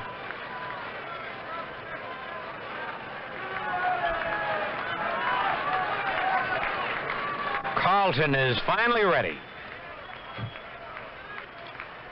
Guidry winds, and deep to center field. Way back Rivers on the warning track makes the catch. Holy cow, they have hit some bombs off Guidry. 3 up, 3 down at the end of 4. The Red Sox won and the Yankees nothing. George Keogh, Chemical Bank Branch Manager, 621 Bay Street, Staten Island. Joyce Pyle, Chemical Bank Branch Manager, 2730 Coney Island Avenue, Brooklyn. Miguel Rosario, Chemical Bank Branch Manager, 566 8th Avenue, New York. Tom Mello. These are the elements that are going to make the chemistry just right for you at Chemical. Judy Ferdinand, Branch Manager, Madison Avenue and 84th Street, New York. There are 250 of them. They're our branch managers. And they're our branch managers not just because they all know their banking, but because each and every one of them knows his or her branch and the special chemistry of the neighborhood it's in. And because each and every one of them makes sure that his or her branch reflects that chemistry. That might mean staying open a little later, or putting on extra help on busy days, or approving loans without the usual red tape, or just greeting people by name. Ben Louie, Chemical Bank Branch Manager, 180 Canal Street, Chinatown. Our 250 branch managers, the elements that are going to make the chemistry just right for you at Chemical. Member FDIC. What's so funny, Phil? Oh, Frank here thinks he's more famous than Reggie Jackson. Reggie Jackson? Frank, Reggie scored 10 runs in 1 World Series. 5 of them were homers. He set 9 new records. He's even got a great new candy bar named after him. And boy, are those Reggie bars delicious. Crunchy peanuts, chewy caramel, a smooth chocolatey coating. Okay, so the new Reggie bar is terrific. But I've got a whole sandwich named after me. You do, Frank? Sure. Haven't you ever heard of a Frankfurter? Right on, Frank. We always knew you were a hot dog. Okay, Roy White will lead it off for the Yankees, the top of the 5th inning. The score, the Boston Red Sox won the New York Yankees. Nothing, the second playoff game in the history of the American League. Phil? All right, Fran. Bob Lemon been in both of them, as has Al Rosen, the Yankee president. Roy White, the batter. Roy struck out his first time up. Mike Torres on the mound for the Red Sox. Had 4 strong innings so far, and a pitch is high, ball 1. He has had problems getting his fastball over, but has done a real good job with the slider. Brohammer even with the bag at third, and the pitch to Roy low and inside, 2-0. And Roy has Steckenton to look at that ball. Keeps it in play. Now Torres decides he wants a new ball, so he does Roy White a favor, and they get that ball out of the ball game. Again, Yaz is well over in left center field on Roy White. A lot of room down that left field line. And the pitch by Torres, high, ball 3, 3-0. The only walk that Torres has issued was to Rivers leading off, and that was on 4 straight pitches. And he's behind now to Roy White, 3-0. And the 3-0 pitch, ball 4, almost hit Roy. So when he walks him, he walks him. 4 straight pitches. And the Yankees have their 4th base runner of the ball game. And I'll tell you, the Yankees have had their leadoff man on 3 times in this ball game. Brian Doyle, the batter, and the Red Sox will be looking for the bunt as Brohammer comes in at third. Burleson and Remy shorten up at short and second, and Scott has got to hold the bag against Roy White. Red Sox lead 1-0. Brian Doyle popped to second his first time up. Stretch by Torres. And Doyle ready to swing away, takes the strike. He had not squared the bunt. Dick Hauser looks in, gets the sign from Bob Lemon, then flashes it to Brian Doyle. Said if he could just pop one by Brohammer, the Yankees would have second and third in a hurry. Brohammer in on the grass at third as Torres sets. And there goes White, and the ball is up. No, it's a good thing he was running. Good play by Remy. They hit and run, and Doyle hit a bullet 1 hop. Remy, a good break to his left, grabbed it. Had no chance to get Roy White. It looked like a first and third job there for sure. Remy got an excellent jump on that ball, Fran. Yes, he did, Phil. Of course, Burleson covering the bag during the hit and run allowed Remy to stay in his position. If Remy covers the base, it's a base hit, and the Yankees would have runners on first and third. Of course, that's a decision made by the shortstop and second baseman. All right, Bucky Dent flying to right field his first time up. Jim Rice made a nice running play. So the Yankees have a runner in scoring position. Torres kicks, delivers, fly ball, a shallow center. Burleson moving back on the grass, shading his eyes, makes the catch, and there are 2 men out. That'll bring up Mickey Rivers. Mick has walked, stolen a base, and then doubled down the right field line. Phil Rivers hit that ball so hard the last time up, it didn't have a chance to curve foul. No, that's right. And it was a strange thing. When it hit the wall, you'd think it would carry him way back on the field. It kind of died out there. Of course, they have that padding now against those walls going all the ways around Fenway Park. All right, Mike Torres tells George Scott to get back. 2 out, Roy White at second. The Red Sox in front, 1-0, top of the 5th.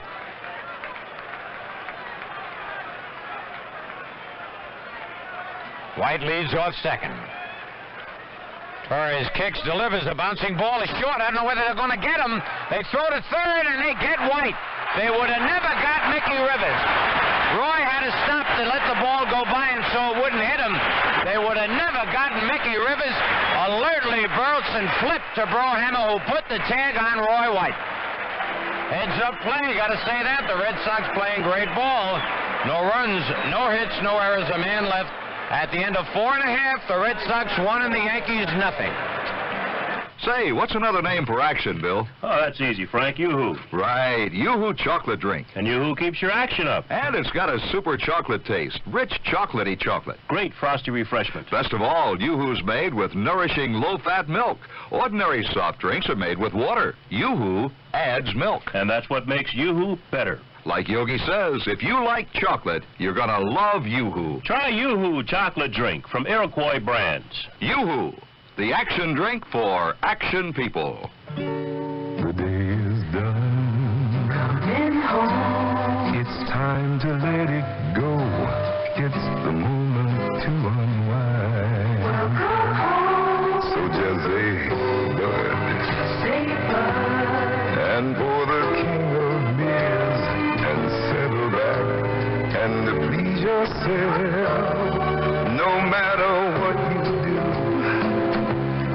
no matter when or where, you know a glass of blood is like an easy chair. When you say Budweiser, you said it all. When you say Budweiser, you said it all. When you say Budweiser, you said it all. Anheuser-Busch, St. Louis. Okay, it'll be Fred Lynn leading off for the Red Sox. The bottom of the 5th inning. The score, the Red Sox 1, the Yankees nothing. Ron Guidry completes his warm-up tosses.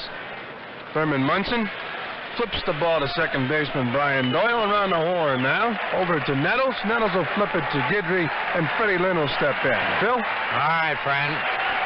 Lynn flying to deep center his first time up.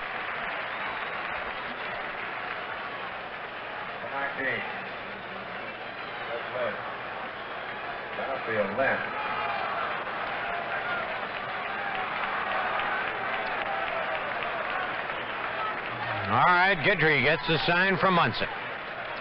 And the pitch to Lynn is a slider high and outside, ball 1. Each team with just 2 base hits, but the big blow, the homer by Yastrzemski. Bouncing ball foul right to Johnny Pesky in the coaching box at first. Johnny Pesky was also involved in the playoff game in 48 and here in 78, this time as a coach.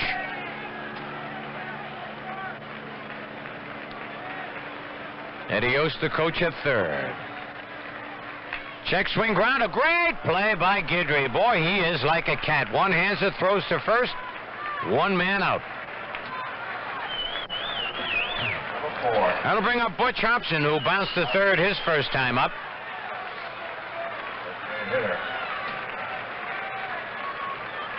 Phil, we mentioned this is the second such playoff in the American League. The National League had 4 playoffs. And they played 2 out of 3 at least, instead of just one game for the whole ball of wax. Hobson takes the strike. I don't like to see one-game playoffs to decide a whole season where you go through 162 games. But 1 strike pitch, high, 1-1.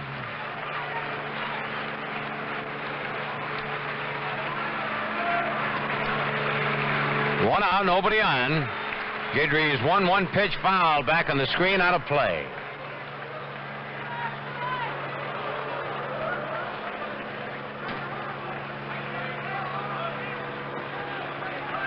Outfield straight away on Hobson. Guidry's pitch fouled, and that Nick Munson looked like it got him off the right shoulder or right arm. 1 ball, 2 strikes. Of course, that's the part where the chest protector does not reach to cover. If you need it free so you can throw, but you will take a lot of foul balls. Right there. Right on the shoulder bone. Connected to the neck bone. The 1-2 pitch. High foul, that'll be out of play. That pitch well out of the strike zone, but Hobson jumped on it and fouled it.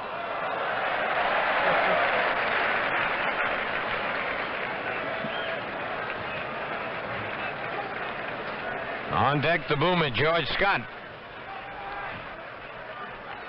Guidry rocks back. And his pitch bounced to third, foul, just barely missed hitting the bag. Oh, man, that was close. Steve Palermo, though, was right there. Nettles dove for the ball, couldn't get it. In fact, Palermo had the best view of that ball. Nettles, obviously under the impression the ball was fair, dove for the ball. I tell you, that just missed hitting the corner of the bag. In fact, Nettles went over to take a look at third base. All right, Butch Hobson.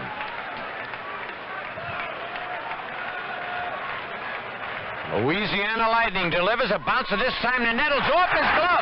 They better hurry. He's going to get a double. They're telling him to go. Oh, it was being waved to second by Pesky, but he stopped. It's a base hit. Nettles backed up on a hard-hit ground ball. You seldom see that, and it bounced off his glove. It goes as a base hit. Well, of course, Nettles caught between hops. The ball got by him. Hobson stopped at first base. I've got to believe if he attempted to go to second base, he would have been safe. Oh, yeah, Pesky was trying to wave him on, but I guess Hobson couldn't believe it. Nobody can believe a ball getting by Nettles. That'll bring up the boomer, George Scott, who doubled deep off the center field wall. 1 man out. Base hit number 3 for the Red Sox. Chambliss holds the bag against Hobson as Guidry sets. And the pitch, strike 1 called.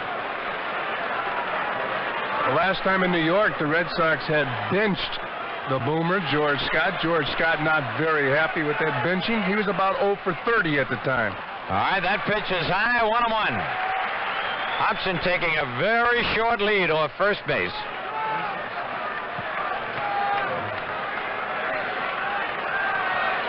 Guidry sets again.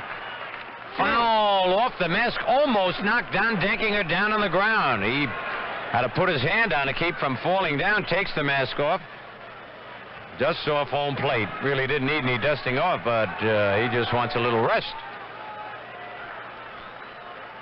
Hobson has attempted 1 stolen base all year and been successful. And with that lead, he won't steal many. He's off about 3 feet. The count is a ball and 2 strikes to George Scott, 1 out. The pitch to Scott, strike 3, swinging. And Guidry chalks up strikeout number 4. Now remember, all these averages, I was surprised to find out, count towards the regular season statistics. Even though it is an extra game being played. Right, and that ball right there that Guidry struck Scott out on, a good fastball. Scott had trouble with the fastball inside. He can hit the ball the other way. All right, Broham up, sacrifices first time up, takes the slider down low, ball 1. Laid down a good bunt. Moves Scott to third, but Guidry bearing down, got Burleson to bounce to third, and Remy to fly to left to save a run. The Red Sox leading 1-0. Pitch to Broham, a strike called, 1-1. On deck, Rick Burleson. So Yastrzemski's home run and Scott's double must have upset Guidry. Next time up, Guidry struck them both out. All right. He sets again. And it's low outside, 2-1.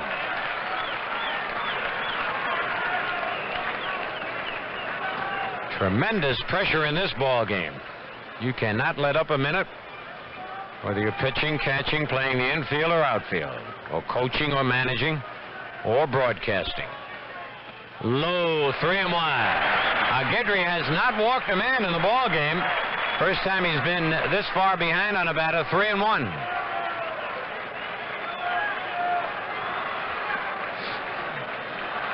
Guidry sets. Throw to first base. Hobson back easily.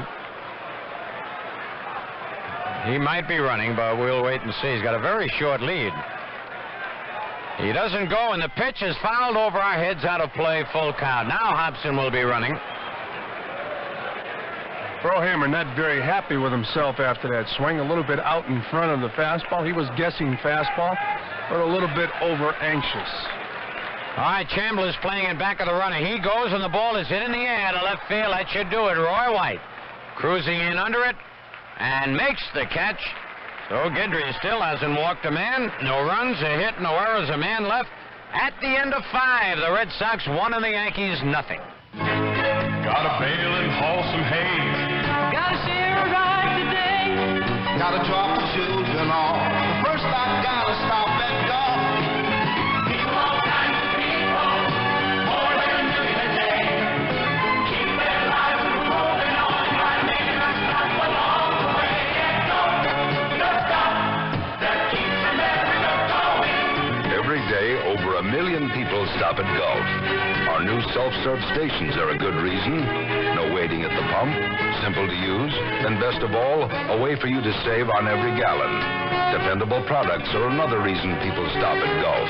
Gasolines and motor oils of consistent high quality, formulated by Gulf for top efficiency to help your engine last. Got somewhere to go? Remember, conserving gasoline is important, so use it wisely, and when it's time, stop at Gulf.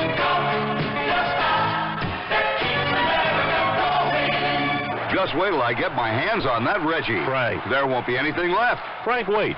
Before you do anything drastic, remember that Reggie set 9 new records. Remember his 5 home runs? Well, this time he's really done it. That new candy bar of his is terrific. New candy? Sure, the Reggie bar, that chewy caramel, those crunchy peanuts, that smooth chocolatey coating. It's delicious. I don't understand. What's wrong with that? Well, nothing except just thinking about it makes me hungry. And I can't wait till break time so I can get my hands on... Oh, Reggie bar. It's 68 degrees and partly cloudy at 3:56. The top stories right now. Talks resume between the striking pressmen and the Times and the News after a tentative agreement is reached with the Post. HEW Secretary Callipson says he'll urge President Carter to veto a tax tuition credit bill for college students.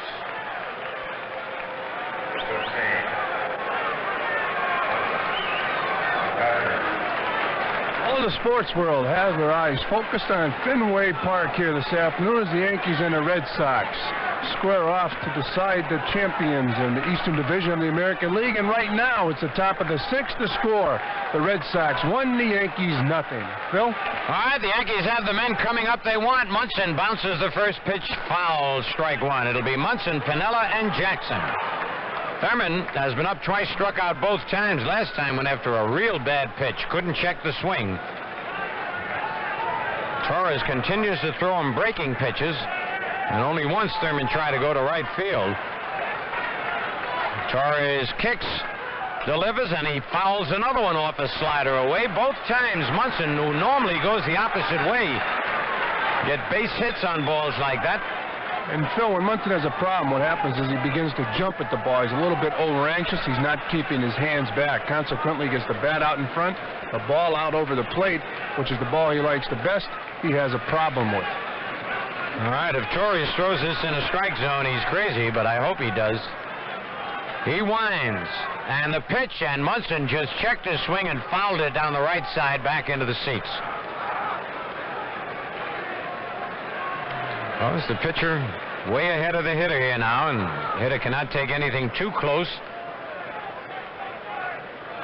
Outfield straight away on Munson. Red Sox lead 1-0, top of the 6th. And the pitch fouled, and Munson now just slapping at the ball, just trying to get a piece of it. Did not have 2 good cuts the last 2.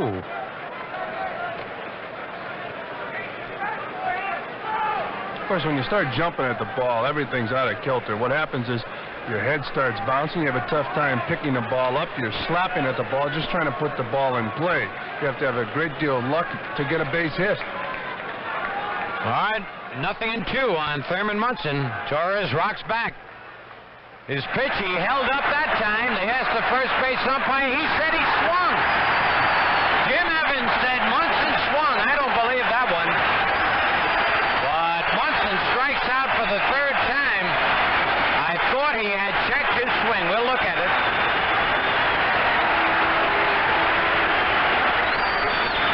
Yep. On the replay, he broke the wrist. Now let's pause 5 seconds for station identification on the New York Yankee Radio Network. 68 degrees and partly cloudy at 3:59. WINS 1010 New Can't York. fool that camera in slow motion. Lou Piniella bounced to 3rd and single to left field. Thurman definitely way off on his timing. Can't remember when he struck out 3 times in a game. Piniella 1 for 2. And hits one deep to right center, but Lynn off, digging back on the warning track. One-hands it over 400 feet away. Piniella with a little better direction would have had a home run in the Red Sox bullpen. 2 men out. And now Reggie Jackson, who has hit the ball hard both times, fly deep to left and line deep to right. And the Yankees need a long ball right here. They trail 1-0, top of the 6th.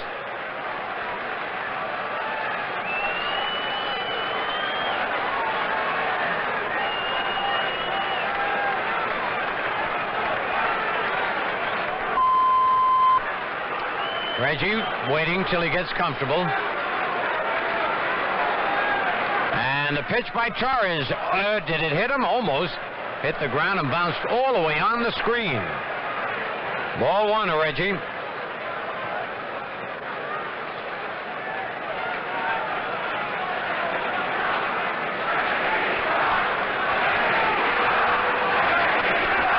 All right, the pitch to Jackson. High ball 2-0. Well, these fans have been on Reggie all day when he went out for outfield practice, running around on the field. He dropped a fly ball during batting practice, and they really jumped all over him. But he can really shut them up now. 2 balls, no strikes on Reggie Jackson. The pitch by Torres. Oh, what a cut, but he missed it. 2 balls and a strike. The ball was down. Reggie steps back. He likes to think things over. Try and figure out what Torres might be thinking. Now he's back in the batter's box. 2 out, nobody on, no score for the Yankees. The Red Sox 1 and the Yankees 0. Torres gets the sign from Fisk. Swing and a miss, strike 2, a high fastball.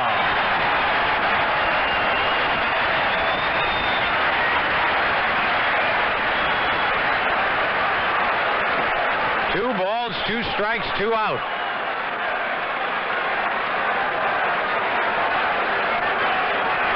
Mike Torres has allowed 2 hits, walked 2, and struck out 4.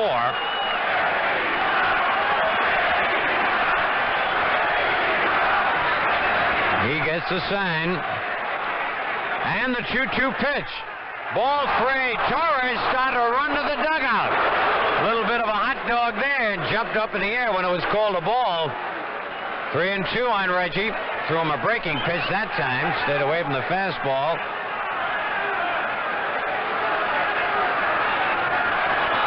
Umpires do not like that too much. All right, we're ready for the big payoff pitch to Reggie Jackson. Here it is, and it's bounced to second. Remy is up with it. Flips to Scott. That's all for the Yankees at the end of 5½. The Red Sox won and the Yankees nothing. Hey, how about a bacon that cooks up crisp and lean every time you put it in the skillet? Great bacon. Great special cut bacon by Colonial. Special cut from the best part of the bacon for leanness and great taste.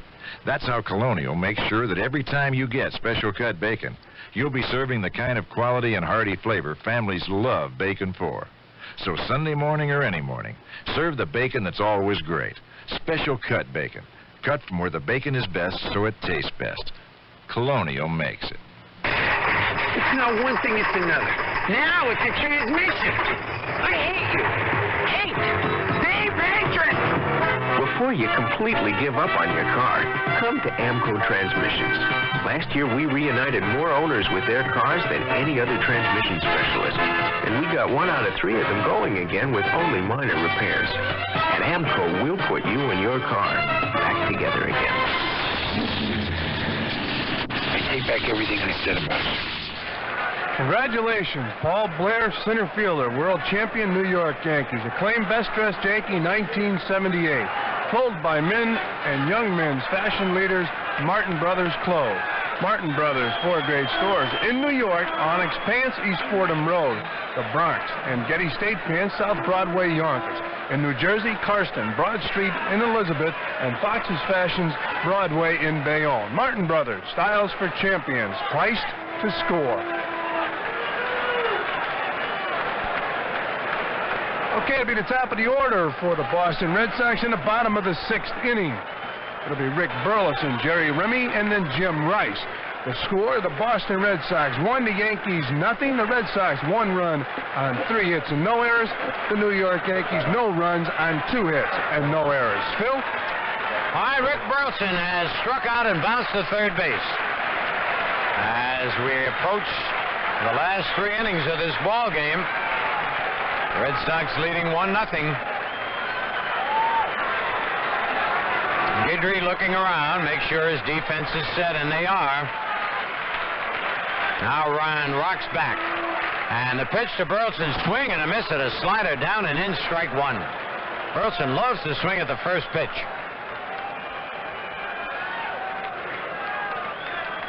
Guidry's next delivery, swing and a miss, strike 2. Same kind of a pitch, down and in.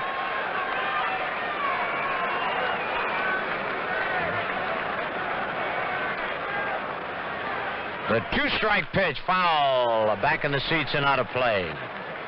That was kind of a self-defense swing right there.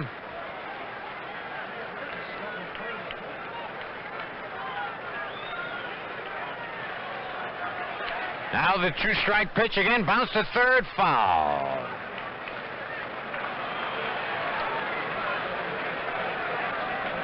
Still 0-2 on Rick Burleson.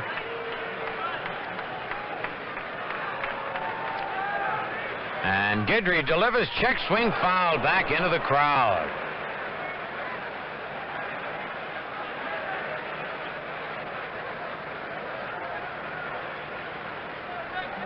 Everybody looking to make sure nobody was hit. Guidry kicks, and the pitch low and away. 1 ball, 2 strikes.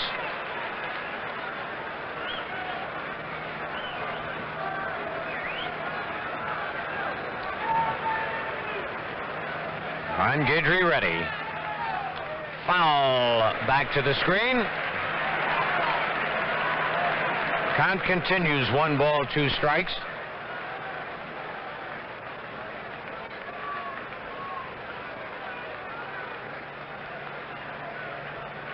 Burleson crouches at the plate. And Guidry's pitch line. Base hit down the left field line. That'll be a double for Burleson. Whitestroke comes in at third base. He doubled right down the left field line. Scooter Netto's trying to make a play on that ball, trying to barehand the ball. Could not get the glove over there. He tried to barehand it. Like you said, every pitch means so very much. Yep, and Remy, one of the best butters in the American League, will try and get Burleson over to third. The Red Sox have 4 base hits, 3 of them extra base hits, 2 doubles, a homer. In the Yankee bullpen, Rich Gossage, right-hander, gets up and starts throwing. All right, Remy has twice flied to left field. Chambliss comes in at first, Nettles at third. Remy squares and takes it low, ball 1. Eddie Yost flashing the signs to Jerry Remy. That time Nettles, as the pitch came in, went back to third. He knows Guidry's a good fielder. Remy squares, takes it outside. Ball 2-0. Guidry so intent in jumping off that mound and covering between the pitcher's mound and third base. Has missed both times with his fastball.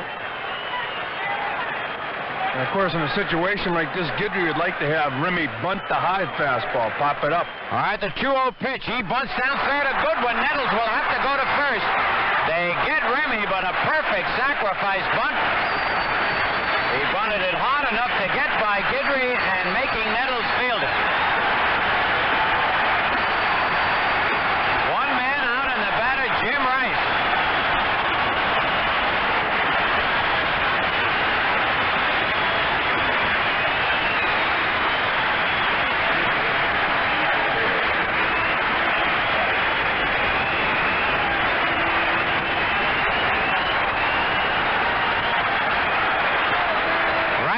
Struck out, bounced to short. The Yankees bring the infield in with Burleson at third and 1 out. Guidry winds, and the pitch fouled back, strike 1.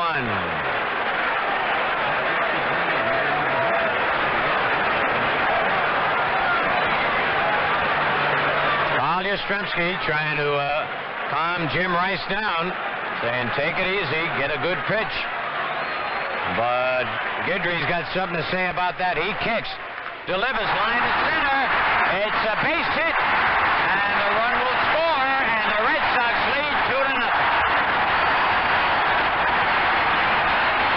Jim Rice, who's been doing it all year, comes through with a line single to center field. Burleson played that very smart, Grant. Yes, he did. Rice hit that line shot. Burleson had to hold the base till the ball fell in. If the ball doesn't fall in, it's stopped by Mickey Rivers. Burleson can score. Good play on Rick Burleson's part. And Rice tried to hit that ball up the middle and get the ball up in the air. All right, here's Yastrzemski, who homered his first time up, struck out in the 4th.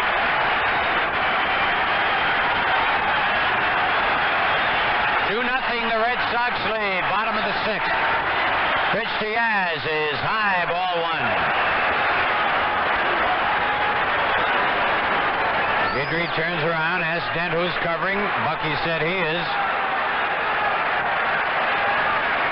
Rice leading off first. And the pitch to Yaz, swing and a miss. 1-1.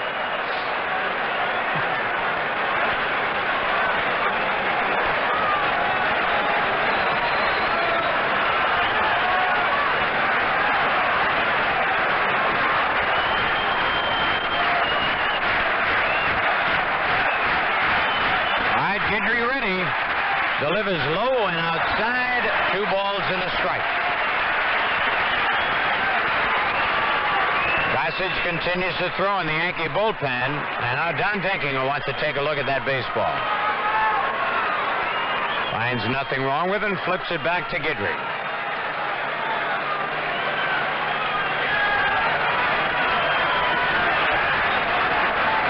On deck, Carlton Fisk. 1 man out. Pitch to Yaz outside, 3-1.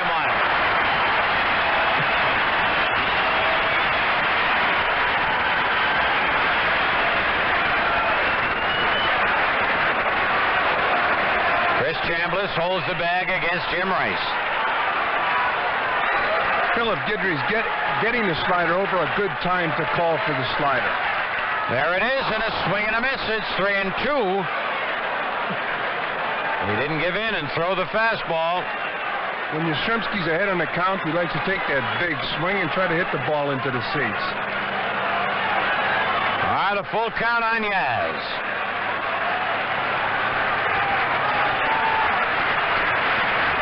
Guidry to the belt. There goes Rice. The ball is bounced to Chambliss. He only has one play, touch first base. So Zimmer had Rice running, stayed out of the double play. 2 men out, Rice at second, and the batter Carlton Fisk. And here comes Bob Lemon. And let's see if Lemon's going to bring in the goose. First, he's got Freddie Lynn following Carlton Fisk. He more than likely will ask Guidry how he feels. Guidry, his second outing now, pitching with 3 days rest. Not used to the 3 days rest, likes the 4 days. Right now, Lemon asking Munson. And I guess he likes what he hears. He seems to stay with Guidry. And there's a break in the action with the score. Boston 2, New York nothing. This is Mel Allen. You know, they say nobody can carry Willie Randolph's glove.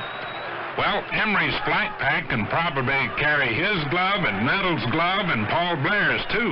And that's because, unlike a lot of other small package services, the Emery flight pack takes up to 5 pounds. Emery, the Air Force and Air Freight. Okay, Bob Lemon walks back to the dugout. Phil, as Lemon talked to the mound, he addressed Thurman Munson. Many times the manager will ask the catcher who he would rather pitch to. In this situation here, they will walk Carlton Fisk. Thurman Munson signals for the 4 balls, and Ron Guidry throws the first one off the plate. The fans boo the decision, but a good decision. You have to go with percentages. Of course, I'm sure Bob Lemon asked Munson how Guidry is throwing the ball. It's true, and this will be the first walk that Guidry will issue in the ballgame, and it's an intentional walk. He's had excellent control. Fred Lynn fly deep to center his first time up, then hit back to the box his second time up. And now Lynn wants the umpire to look at the ball. And still, right now, the shadow has moved out onto the grass area here in Fenway Park. Difficult to pick up the ball coming out of that sunlight into the shadows. All right. Fred Lynn, the batter. Runners at first and second. The Red Sox lead 2-0. We're in the bottom of the 6th inning. Guidry's got to get out of this inning with no further damage. And the Yankees have 3 innings left. Pitch to Lynn. Low, ball 1.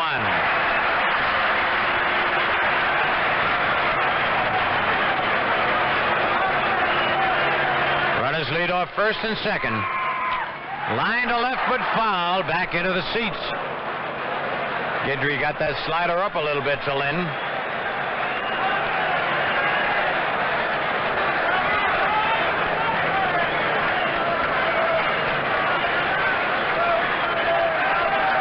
Guidry ready. And the pitch. A bouncer foul outside of first. 1 ball, 2 strikes.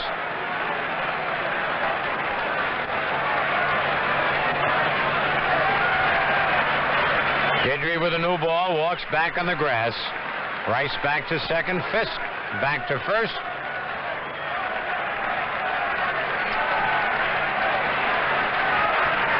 And now Guidry sets. The pitch, high and tight, 2-2.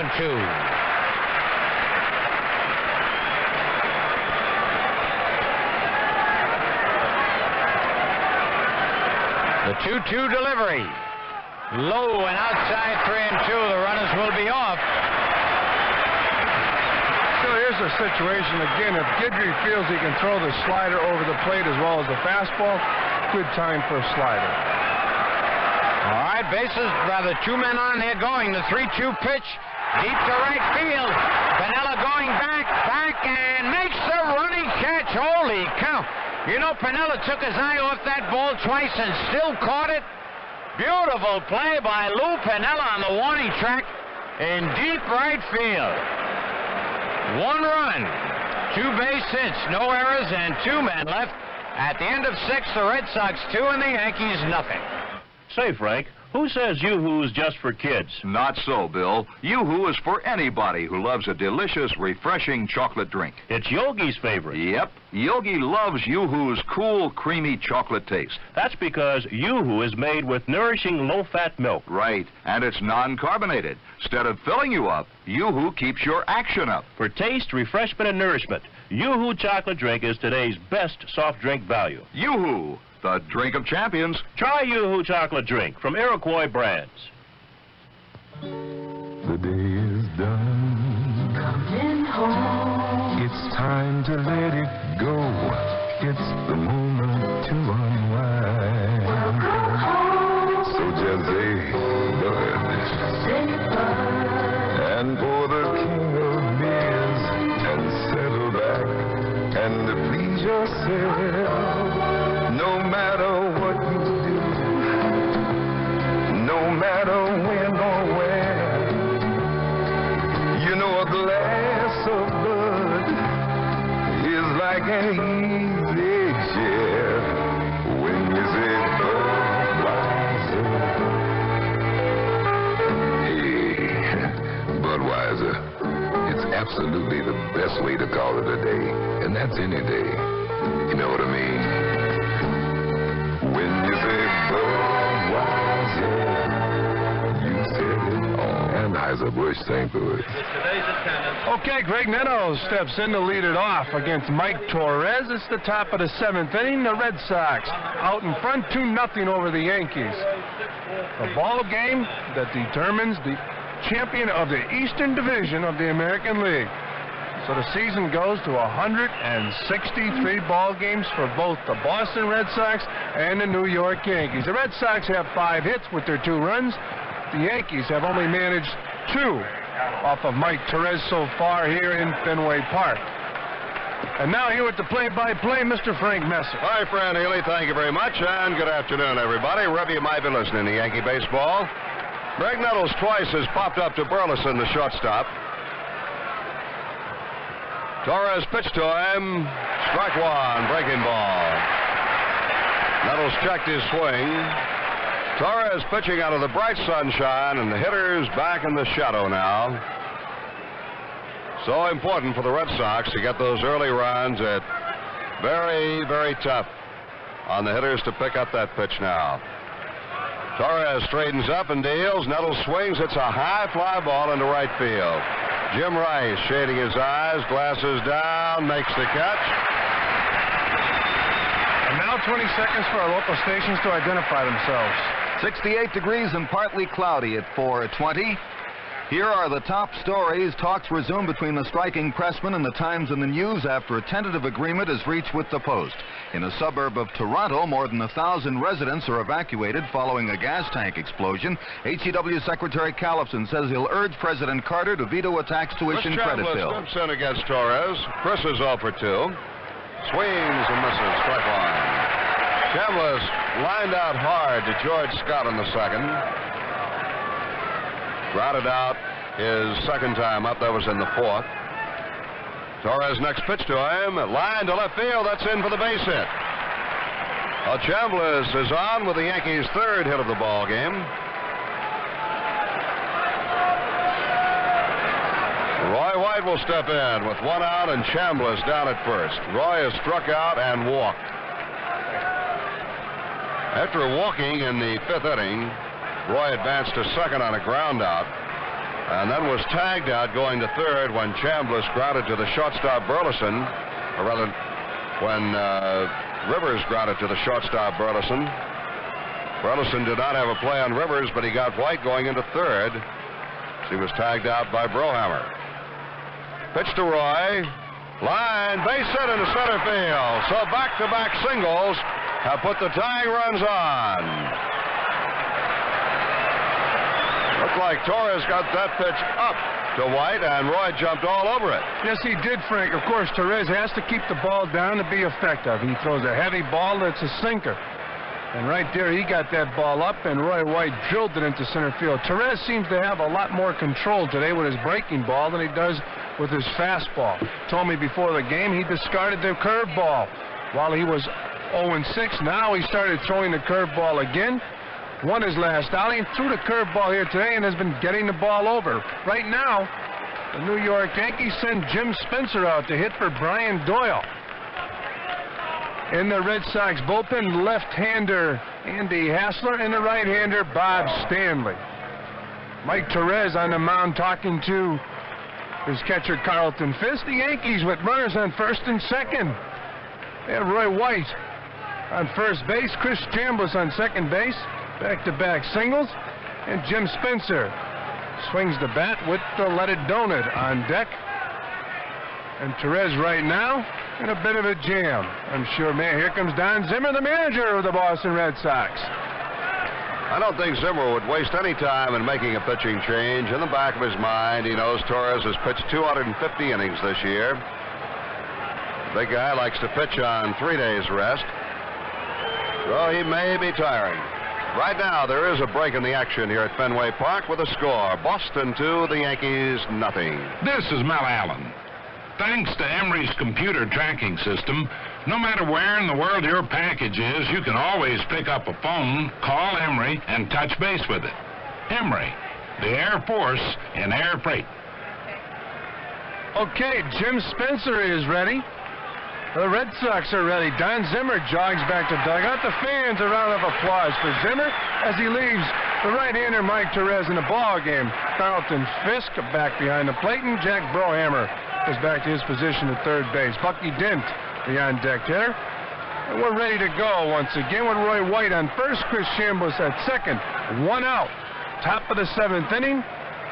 The score, the Red Sox 2, the Yankees nothing. Frank? Jim Spencer batted .228 over the year with 7 home runs. Did a good job as a pinch hitter. The pitch to him, swung on and fouled back. Came out ripping and slashing. As a pinch hitter this year, Spencer went 7 for 23, batted .304 with 1 home run and 9 runs batted in. And Frank, the secret to pinch hitting for a successful pinch hitter is to rip and slash. As soon as you come off the bench, you have to be swinging. Take your 3 rips, and if you're successful, that's great. Right there, Torres got away with a tough pitch down. It was a fastball, and that's in Jim Spencer's power zone. White down at first, Chambliss at second. The Red Sox lead 2-0 here in the 7th inning. There is 1 out. They play Spencer deep in the outfield, backed off into the right side on the infield. He takes down low a breaking ball, and the count is 1-1. The first baseman, George Scott, plays him tight to the line. The guard against the extra base hit. Jim Rice, the right fielder, well over toward the corner, and he'll be the man who has to look up into the sun on anything hit in the air. Tough sun field, right field here at Fenway. The pitch, down low and blocked in the dirt by Fisk. 2 balls and 1 strike as Torres stays with his breaking ball to Spencer. Now behind 2-1. We'll see if he comes in with that fastball, friend. Of course, Frank, right now he has to throw a strike. 99% of your pitchers control that fastball much better than the breaking ball. He's taking a chance right now if he throws the breaking ball. Spencer's thinking fastball at the plate, I feel sure. The set and the pitch to him. Swung on in line to left field, and it will be caught by Yastrzemski. Throws back in quickly, and the pinch hitting efforts of Spencer go for naught as he lines to Yastrzemski. Had him played well, shaded as we told you to the right side and deep. Was there to make an easy catch. Bucky Dent, the batter.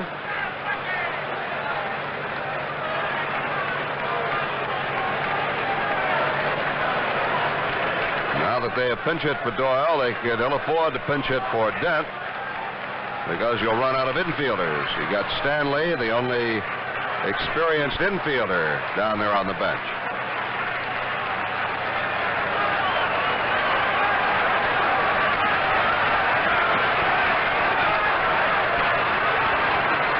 That is 0 for 2. Check swing on a low pitch, ball 1. Yankees are playing without Willie Randolph. Pulled his hamstring a few days ago. Doyle inserted at second base this afternoon, now gone for the pinch hitter, so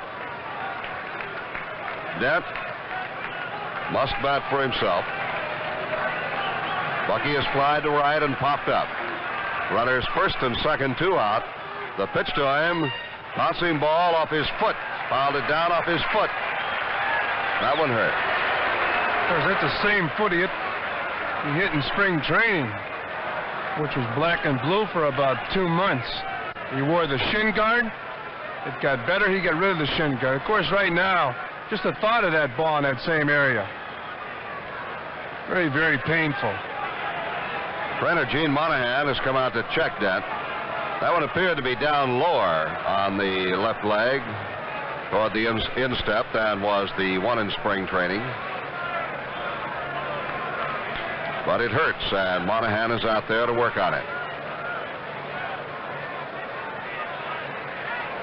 The count, a ball and a strike on Bucky. Third base coach Dick Hauser hoping this will not be his last game in uniform. Down there observing. When the season ends, when the Yankees play their final game, Hauser will take the uniform off for the last time.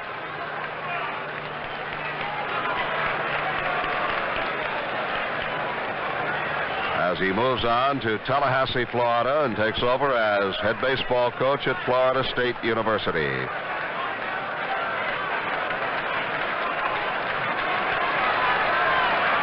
And now Bucky will step back in with a count of 1 ball and 1 strike. Runners at first and second, 2 outs. Here in the 7th inning, the Yankees are trailing 2-0. Dent is the key man. Stretched by Torres, the set, the kick, and the pitch. Hit deep to left field. This one may be off the wall, maybe in the screen. Home run! Home run for Bucky Dent. Home run, and the Yankees lead it 3-2. Just in the net in left field, and the entire bench is out on the playing field. The dugout has emptied, waiting for Bucky Dent, who has put the Yankees out in front. 3-2. 3-2, the Yankees lead it on the Dent home run. And Frank Torres got the ball up again to Bucky Dent. Bucky Dent hammered the ball into the net here in Fenway Park. Torres very upset with himself. The Yankee players still around Bucky Dent in the Yankee dugout. Mickey Rivers steps in and fouls one back over the roof, strike 1. That was Dent's 5th home run of the year.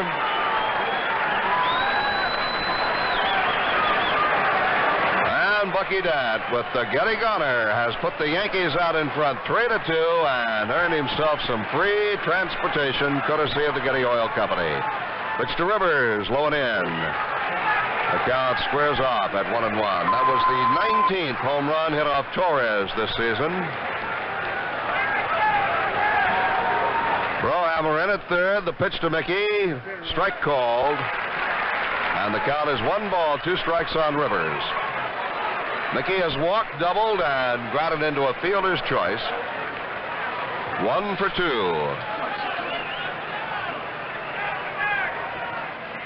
Pitch is low and inside. Check swing, 2-2. Thurman Munson is the on-deck hitter. Bucky Dent has put the Yankees out in front 3-2 with a home run. Torres straightens up and the pitch. Bouncer off the plate down the first baseline, kicks foul. And Frank, Rich Gossett still throwing hard in the Yankee bullpen. In the bottom half of the inning, the Red Sox will have a couple of right-hand hitters, Hobson and Scott, as their first 2 batters. I would not be too surprised to see Bob Levin go to Goose Gossage, but we shall see what we shall see.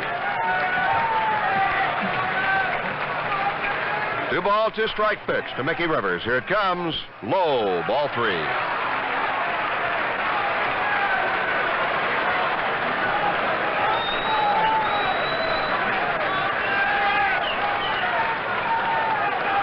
And the payoff pitch to make the quick. Torres turns it loose, swung on, and fouled at the feet of Fisk. Rivers is still alive. Jim Henneman, telephone back row. The Yankees are leading by a score of 3-2, and that's the count on Rivers right now, 3-2. Torres deals, walked him. That will be all for Torres. Don Zimmer is on his way out, and he will be making a pitching change. He wants Bob Stanley to pitch to Thurman Munson. Right now, there's a break in the action here at Fenway Park with the score now. The New York Yankees 3 and the Boston Red Sox 2. This is Mel Allen.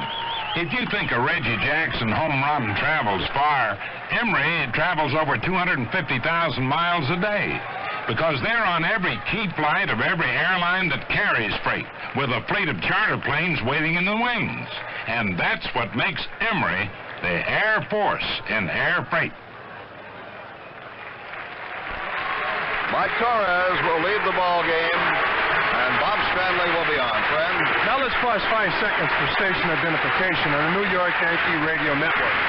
68 degrees and partly cloudy at 4:33 on WINS, New York. Hey, Bob Stanley, the big right-hander with the Boston Red Sox, and a pleasant surprise, is 15-2 on the year with a 2.55 ERA. Pitched 7+ innings on Friday night for the Boston Red Sox, and he has 10 saves here in 1978. And we'll be back right after this message. The day is done. Coming home. It's time to let it go. It's the moment to unwind. Welcome home. So just say bud. Say bud. Yeah, that's right. There's nothing like getting home, especially when there's a cold can of Bud waiting for you.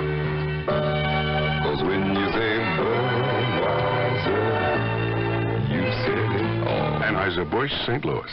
Okay, Bob Stanley continues his warm-up tosses. He's allowed 8, and the Red Sox scored a run in the second inning on Carl Yastrzemski's solo shot.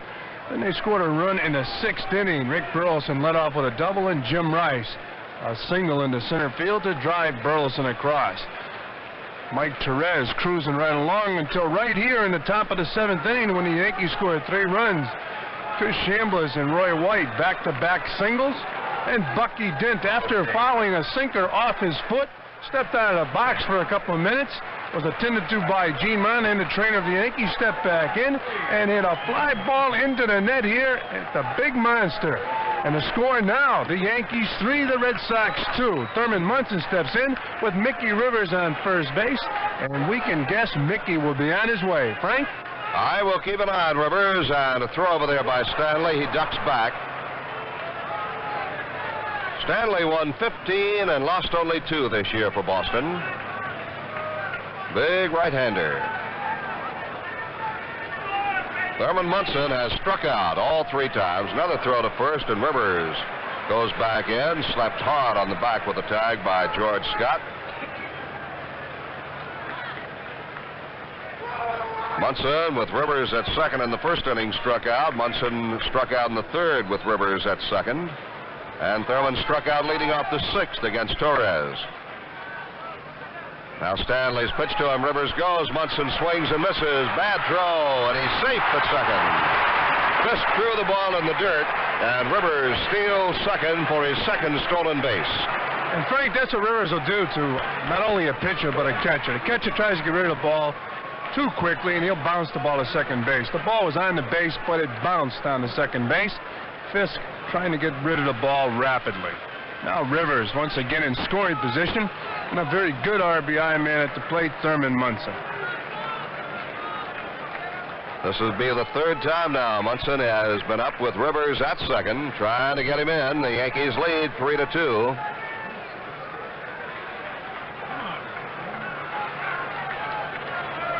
No ball, 1 strikeout on Munson. Stanley is ready to work. Right-hander sets, and the pitch. Lined out toward left center field. That's going to be a base hit, and Rivers will score. The ball is up the gap and bobbled by Lynn. Munson goes on to second.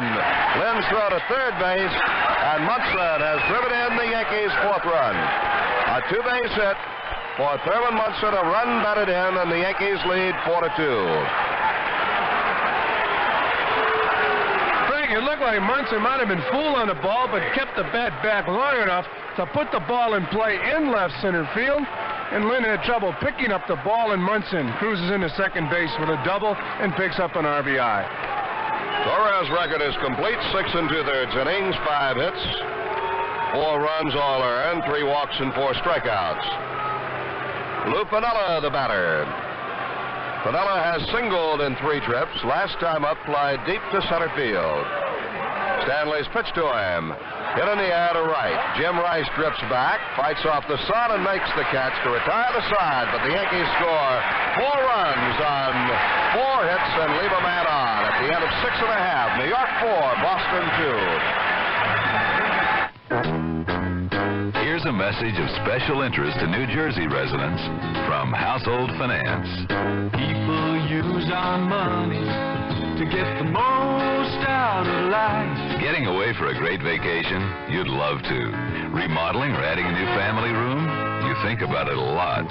And of course, having money for your children's education is important. Well, if you're a homeowner, you could have those things with a homeowner loan from HFC. Depending on the equity in your home, the difference between what you owe on it and what it's worth today, you could get the money for almost anything you need or want. The homeowner loan from Household Finance, an equal opportunity lender. Come on into HFC. In New Jersey, secondary mortgage loans are available from $2,500 to $25,000. See your phone book for the HFC office nearest you. Well, you've got that feeling again. The feeling that this could be the year. That Yankee Stadium could be the place. That this Yankee team could be the team. When you've got a feeling like that, enjoy it with a Yankees Frank. Because Yankees Franks have the taste that takes you out to the ball game even when you're listening at home. Go ahead, bite into one. You can almost taste the pennant. Yankees Franks. Colonial makes them. Hey, it's the bottom of the 7th inning here at Fenway Park. Boston, Butch Hobson, the designated hitter, will lead it off. He'll be followed by the first baseman, George Scott, and then the third baseman, Jack Brohammer. Frank? Hobson is 1 for 2 in this ball game. Grounded out to Nettles in the second, grounded one off Nettles' glove in the 5th for a base hit. A right-hand batter. The Yankees leading 4 to 2. Yankees have 6 hits. The Bo Sox have 5. Guidry on the mound for New York. Into the windup. The left-hander's first pitch. Fastball blew it by him. Swing and a miss. Strike 1. Gossage is no longer throwing the Yankee bullpen. Next pitch on the way. Foul back. Foul the slider back. I can look out the Yankee bullpen. I see as many police out there as I do ball players just about. A lot of Boston's finest are gathered.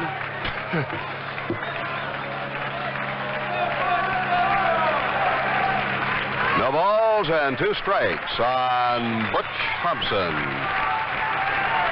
251 hitter over the year.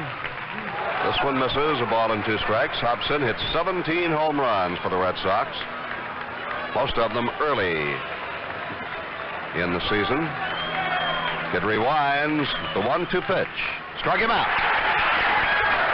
Ron Guidry fans Hobson as he took something off the pitch and had him out in front of it. 5 strikeouts for Guidry. George Scott now the batter. The Boomer double leading off the 3rd was sacrificed to 3rd by Brohammer, and then Guidry really pitched up and got Burleson on a grounder to Nettles with the runner holding and got Remy on a fly ball. The first pitch to the Boomer. Hit on the ground. It's going to go through the right side. Fred Stanley to his left could not get to it, and Scott is on. Fred Stanley, the second baseman, moving to his left, could not reach it. So Scott is on with his second hit. And that sends Bob Lemon out to the mound with Jack Brohammer coming up, and Lemon will make the pitching change. It will be Goose Gossage coming on to pitch for the Yankees. Well, Frank, Bob Bailey is out of the dugout now with the Boston Red Sox. Lemon has gone to the bullpen.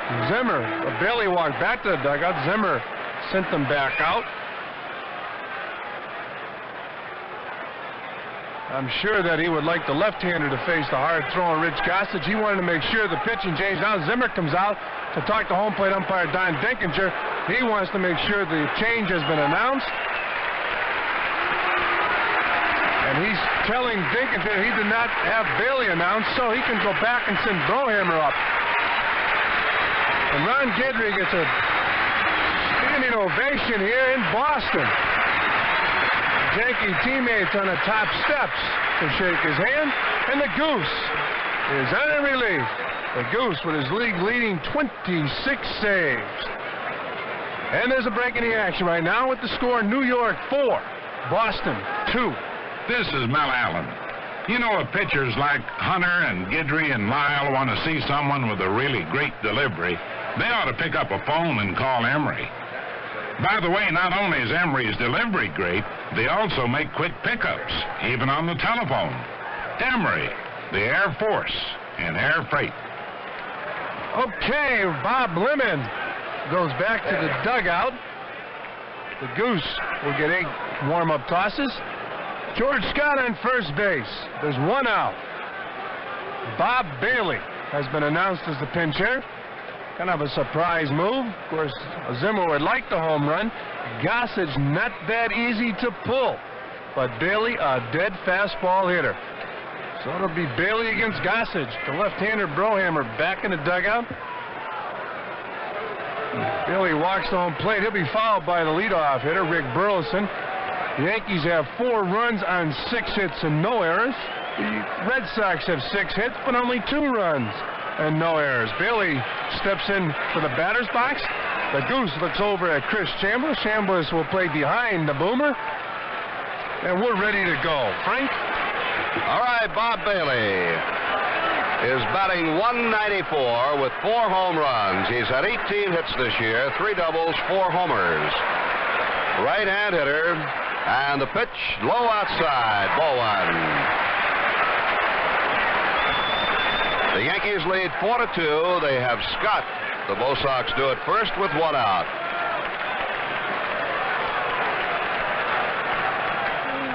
This one is foul back and out of play, and the count squares off 1-1.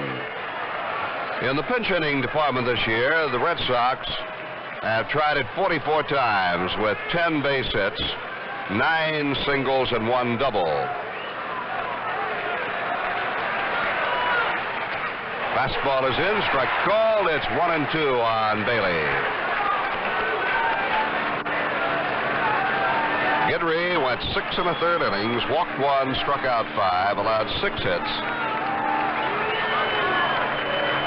Gossage pitches, strike 3. Bailey is called out, and there were 2 down.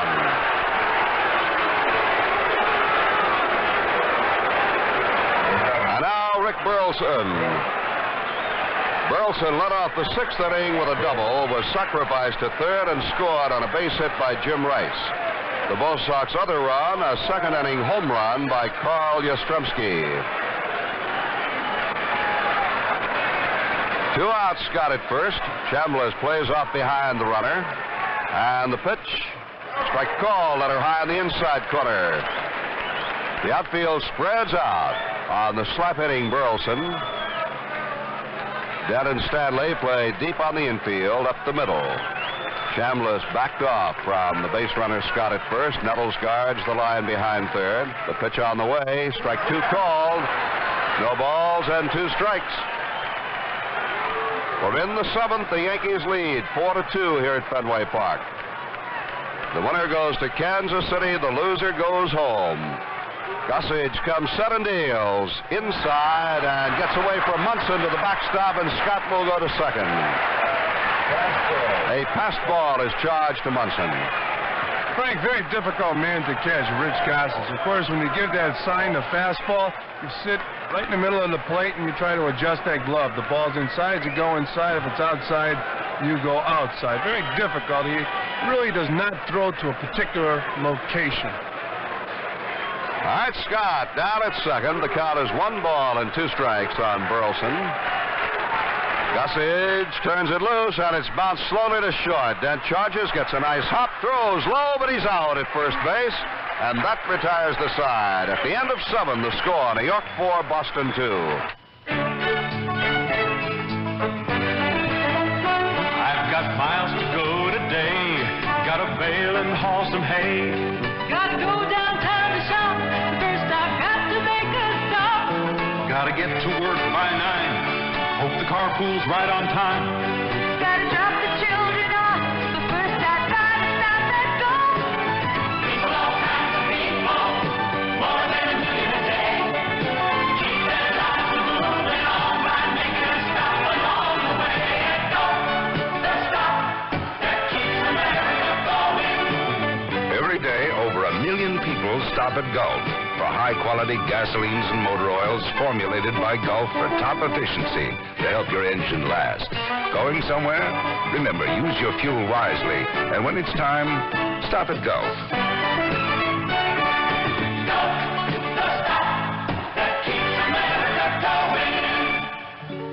The day is done. Coming home. It's time to let it go.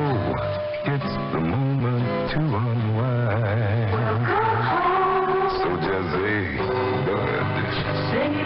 Hey, if you're doing what I'm doing right now, having a cold bud, then you really know what the fine art of relaxing is all about. Because when you say Budweiser, you said it all. Anheuser-Busch St. Louis. Okay, for those of you keeping score, Frank Duffy now down at third base for the Boston Red Sox. He was acquired from the Cleveland Indians early in the year. Right now, stepping in for the New York Yankees, Reggie Jackson to face Bob Stanley. It's the top of the 8th inning to score. The Yankees 4, the Red Sox 2. Frank? Reggie Jackson, the only Yankee not to come to bat in the 7th when the Yankees scored. There are 4 runs. And the first pitch to Reggie. High from Stanley, ball 1. The Yankees in the 7th scored 4 runs on 4 hits and left a man. Jackson is the only man who did not bat. Reggie is 0 for 3. The pitch to him outside. Jackson just missed a home run in the first inning when the wind held his ball up in left field. He hit the ball as hard as a man can hit a ball in the 4th, and it was caught by Rice, a line drive in right. Then he grounded out in the 6th. The windup by Stanley. The pitch is foul back over the left side roof. Frank in the Red Sox bullpen, Bill Lee. Now they just set Bill Lee down. It looks like Andy Hassler. All right, the count to Reggie, 2 balls and 1 strike.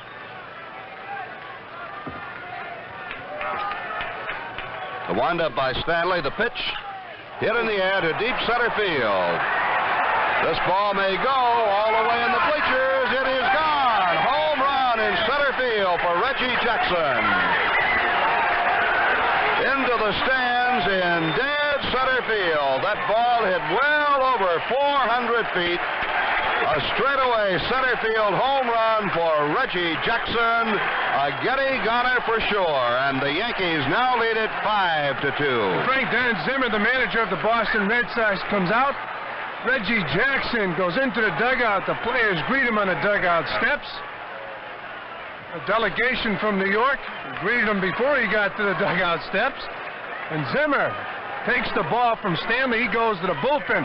Stanley got the ball out over the plate to Jackson. Jackson drilled that ball into the center field bleachers. A long home run for Reggie Jackson.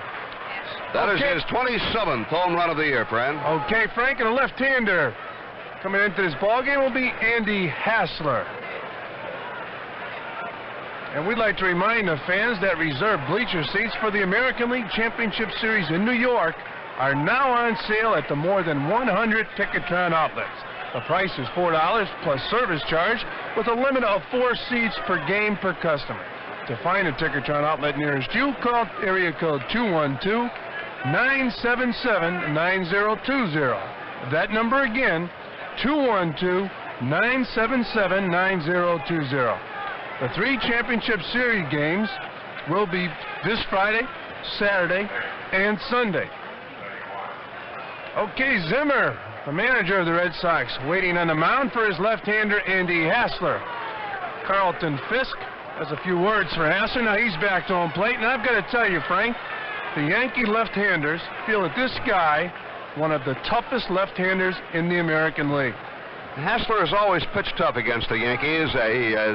The Yankees usually have beaten Hassler in ball games. He does not have a good winning record against them, but he has always pitched tough to the Yankee hitters.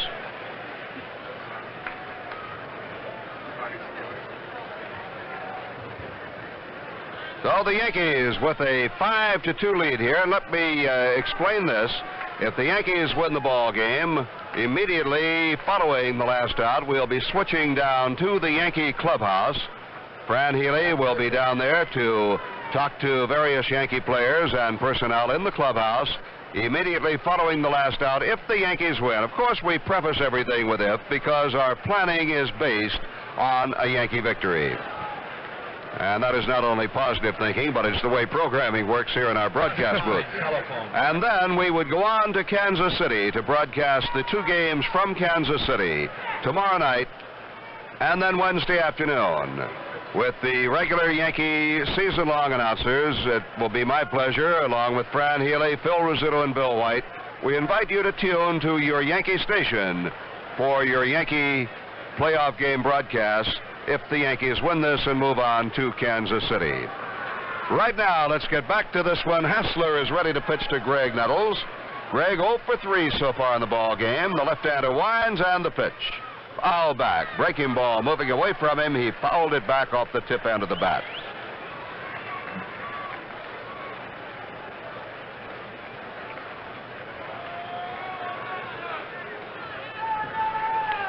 The Yankees are leading 5-2. The windup by Hassler. The pitch on the way. Curve is checked swing. Did he go around? They have not appealed yet, and now they do. It's a ball. 1 ball and 1 strike. The play call by Steve Palermo, the third base umpire, on the check swing. Now we change it. They did call it a strike. I thought he said ball down at third, but he called it a strike. So it's 0-2 on Nettles. Nobody out here in the 8th. The pitch, high and tight. Nettles sits down. Really would not have been hit with a pitch, but very close.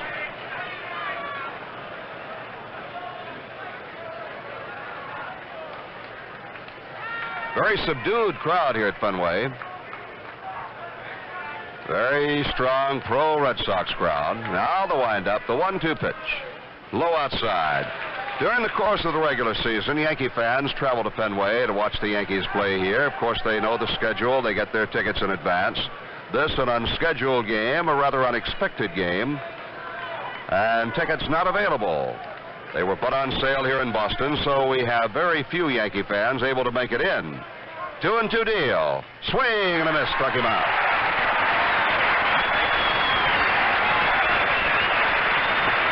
Therefore, a very quiet ballpark with the Yankees out in front, 5-2.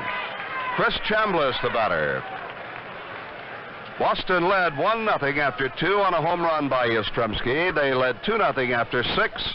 The Yankees scored 4 in the 7th, 3 on a Bucky Dent home run. And now here in the 8th on the Jackson homer. Pitch to Chambliss. Hit on the ground, right side, smothered by Revy. Throws out at first base. An argument. Chambliss all over first base umpire Evans and must be restrained by Gene Michael. Chambliss turns away and Lemon starts out. And now Lemon goes back. Bob just wanted to go after Chambliss.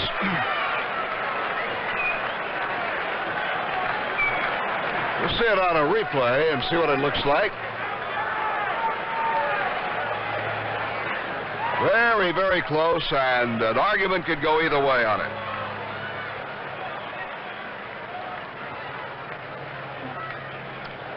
Chambliss is called out at first. A fine play by Remy to get to that ball and throw him out. 2 down. Roy White steps in, batting right now, and bounces one past the mound. Remy gathers it up. The throw to first. He's out, and the side is retired. The Yankees get a homer from Jackson at the end of 7.5. New York 5 and Boston 2.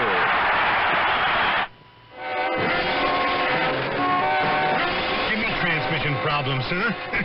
You lemon.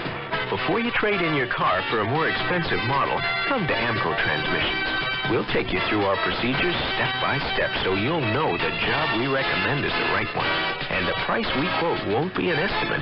It'll be a firm price. At AMCO, we'll put you and your car back together again. I'm going to get you new seat covers.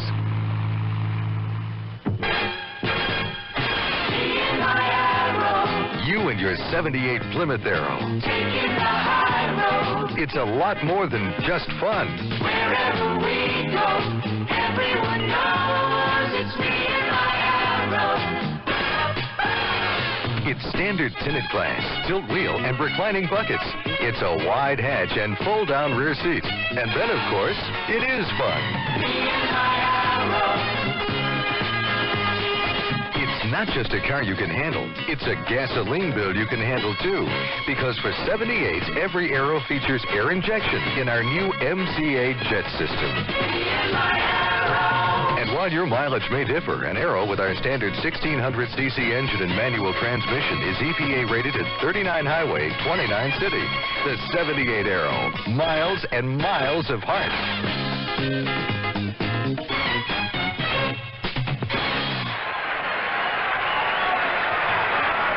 The second playoff game in the history of the American League is now in the bottom of the 8th inning in Boston. The Red Sox will send to the plate Remy, Rice, and Yastrzemski. The score, the Yankees 5, the Red Sox 2. Frank? Remy is 0 for 2. Left-hand hitter takes a strike over the outside corner. Remy twice has flied to left and sacrificed. Next pitch to him. Foul back over the roof on the left side. No balls and 2 strikes on Remy. The Yankees lead 5-2 on the long ball of Bucky Dent and Reggie Jackson. The next pitch, foul back again into the stands on the left side.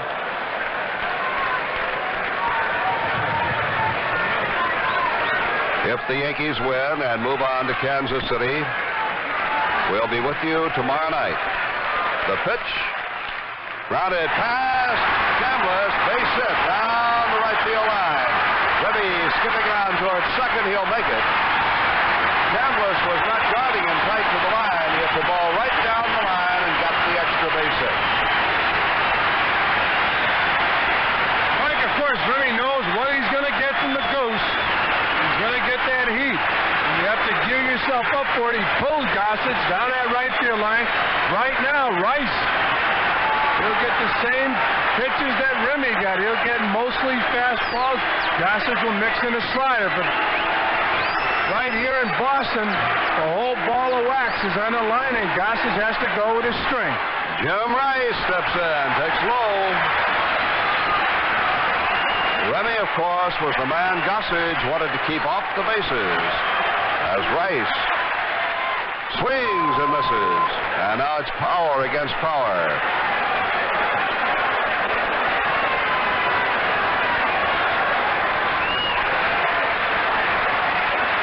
Rice does not handle the extremely good fastball as well as other pitches. He hits this one in the air to right field. Piniella glasses down, coming on. He's there, makes the catch. Throws quickly back into Bucky Dent on the infield. Piniella fighting the sun as right field is the sun field here at Fenway. Retires Rice. Yastrzemski up. We're out. 5 seconds for station identification on the New York Yankee Radio Network. 68 degrees and partly cloudy at 5:01 on WINS New York. Yastrzemski homered, leading out the second, his 17th home run of the year. He has since then struck out and grounded out to first. One out. Remy at second. The pitch to Yaz. Low and in. Ball one. The Yankees lead 5-2. Yastrzemski, a .276 hitter for the year. 17 homers, 80 runs batted in. Goose deals. Low and in. Ball two.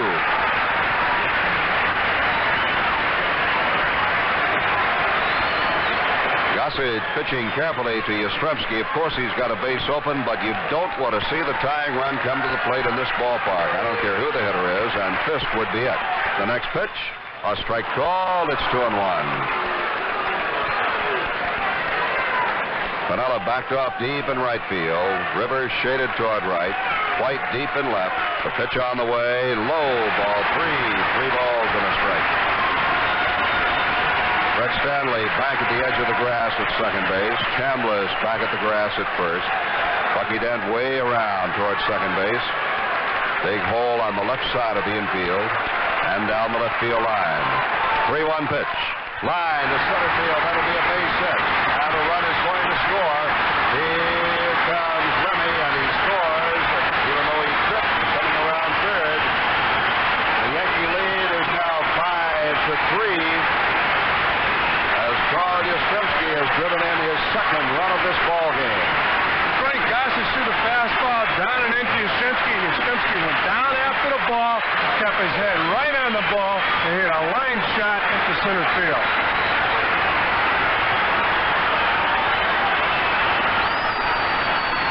And now the Red Sox bring the tying run to the plate. Carlton Fisk, a legitimate home run hitter. He hit 20 so far this year. Batting .282 with 88 runs batted in. Chambliss will hold Yastrzemski on at first base, and Bucky Dent shades way over in the hole at shortstop. The outfield a bit to the left side. White back at the warning track in left. The stretch by Gossage and the pitch. Low, it's ball one. The Yankees lead 5-3.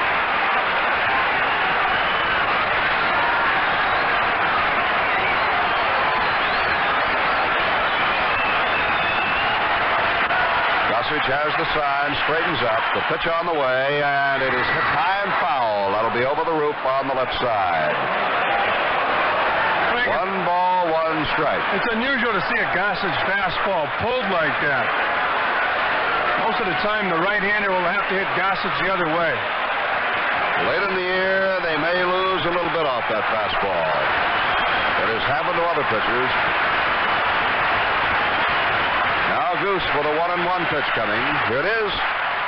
Strike 2 called.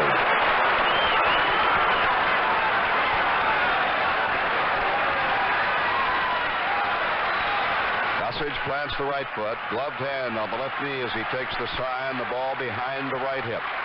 He straightens up, hands together. The pitch, foul back. Got him in on the hands, and Fisk fouled it back.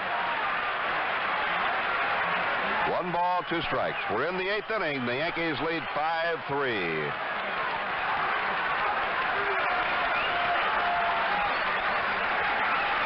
Yastrzemski, the base runner at first, 1 out. Stanley shading his eyes from the sun out at second base. The pitch fouled off again as again Gossage burned it in on the hands of the hitter Fisk.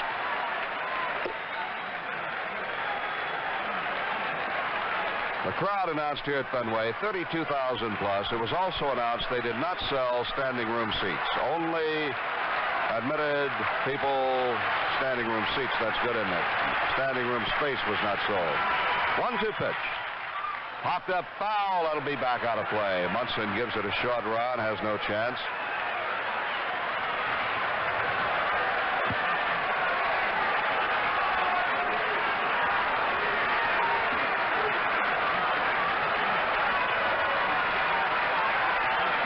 One ball, 2 strikes on Fisk. Yastrzemski walks off his lead at first. Gossage has the sign, the pitch. Low. 2 balls and 2 strikes.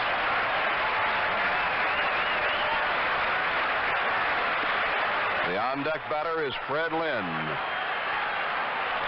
Nettles guarding tight to the line behind third now. With 2 and 2 on the hitter Fisk. Gossage is ready to work. And the 2-2 pitch.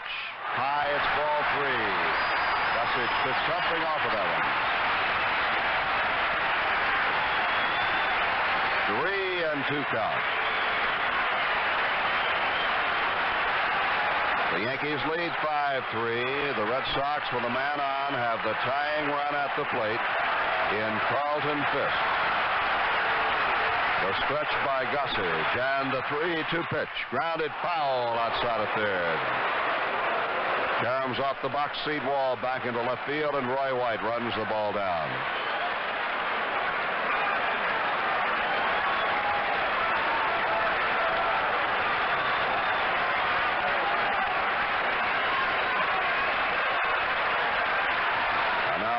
Activity will start up in the Yankee bullpen. Kenny Clay and Sparky Lyle now throwing. 3 and 2 pitch to Fisk. Here it is. At its line, base hit into center field. Rivers charging the ball, fields it, throws back in. Yastrzemski stops at second. And the Red Sox have the tying runs on base.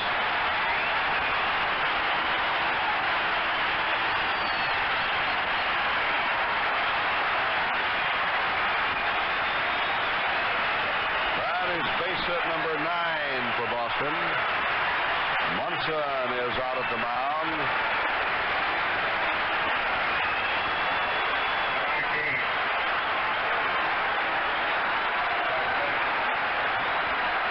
The batter is Fred Lynn. 1 out, runners at first and second. The Yankees are leading 5-3. Lynn today has flied deep to center, grounded back to the mound, and flied out to Piniella in right field on an outstanding catch. The set by the Goose, the pitch. Foul back underneath us. Strike 1.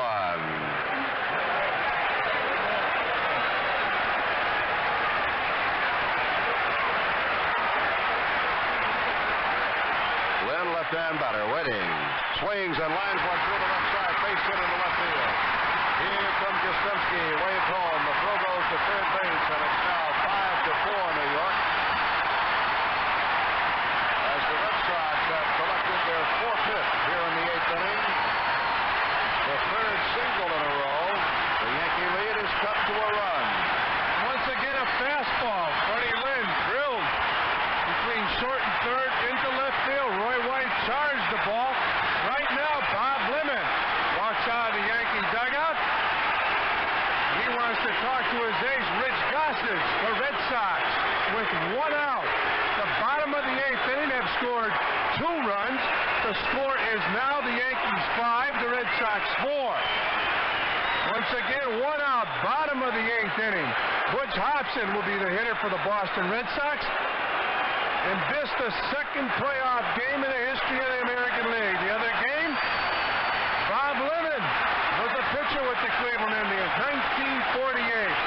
So Lemon, obviously, used to the pressure. Lemon walks back to the dugout, leaves his ace, Rich Gossage, in there. They're in the playoff game because of his bullpen, Gossage and Lyle, and he's staying with Gossage here in this playoff game. Butch Hobson, number 4, the Boston Red Sox steps in. Once again, runners on first and second for the Red Sox. Frank? Hobson 1 for 3, and the ball down low to him. Lemon figures Gossage is the best he's got. He might as well stay with him. Now the Goose sets. Here's the pitch. Hit in the air to right field. Piniella started back, now comes in. The runner's halfway. Piniella under it, makes the catch, and there are 2 down. The runners hold. Fisk back to second, and Lynn back to first. There are 2 outs. And the batter will be George Scott. Scott, 2 for 3 this afternoon. He has doubled, struck out, and singled.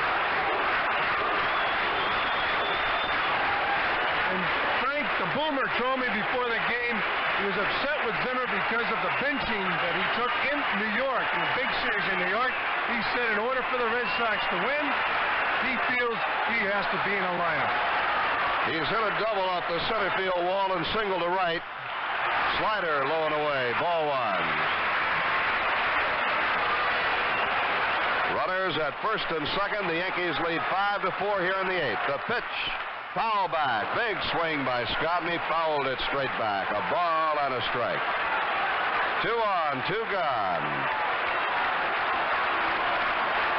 The entire 1978 season boiling down to this one ball game. And the kettle is still boiling. The set and the 1-1 pitch. Swing and a miss. Gossage burned it by him that time. Roy White back at the track in left field. Rivers deep in center. Piniella deep in right. The infield back all the way around. They do not play Scott to pull down the line. Nettles very wide. The pitch to him. Struck him out. Struck him out. And the side is retired. The Red Sox scored 2 runs on 4 base hits and leave 2 men on. At the end of 8, the score is New York 5 and Boston 4. If you drive along the highway or make tracks across the snow, even biking across the country, Champion is the way to go. If you soar across the skyway or go cruising out to sea, if you're into racing go-karts, Champion is the plug you need. You can't buy a better plug, can't rely on a better plug. For any engine, big or small, Champion sparks them all. Champions.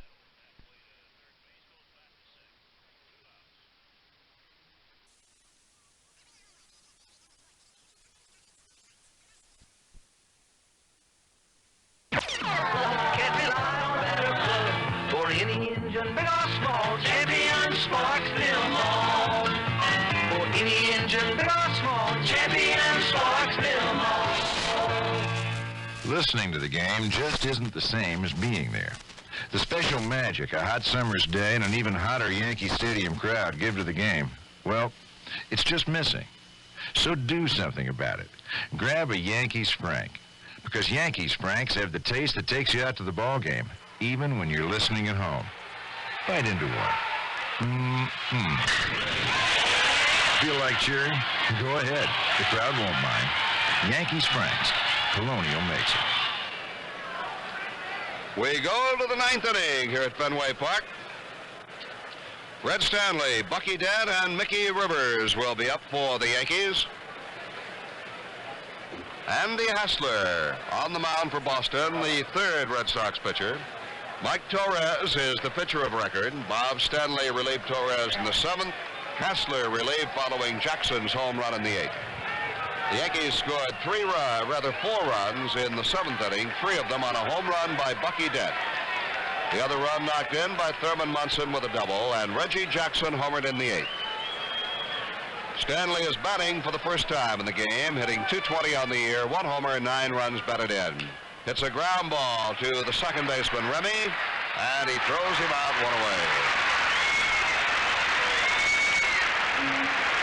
And now the hitting hero for the Yankees, shortstop Bucky Dent. Dent in the 7th inning with 2 outs and runners at first and second, fouled a ball off his foot. After being treated by trainer Gene Monahan, he stepped back in and homered into the left field screen. He chokes up 3-4 inches on the bat handle. Crowds the plate, the pitch to him. A ball inside and low. Dent hit his home run off Mike Torres. That brought the Yankees from a 2-0 deficit to a 3-2 lead. The pitch. Curve is over. Strike call, 1-1. The Yankees now lead 5-4. We're in the 9th. So the season now has boiled down to the final regulation inning. Hassler winds, left-hander pitches, hit deep to left field again. If it's fair, it's trouble. It is a foul ball. Paul Blair has come out on deck to bat for Mickey Rivers. Paul Blair is on deck with the left-hand pitcher Hassler on the mound. Dent hit that one over the roof, but foul. The 1-2 pitch to him. Hassler turns it loose, and he fouls it off the shin guard of the catcher, Fisk. The official attendance paid this afternoon $32,925. The Red Sox this year have drawn a record home attendance of 2,320,643. Major League Baseball has drawn a new record, over 40 million for this season. Now we're set to go again with a 1-2 pitch to Bucky Dent. The windup by Hassler, the pitch. Curve is over, and he knows it. Dent knew it. He is called out on strikes. The second strikeout for Hassler. He has retired everybody he's faced on 2 strikeouts and 3 ground balls to second. Paul Blair will bat for Mickey Rivers.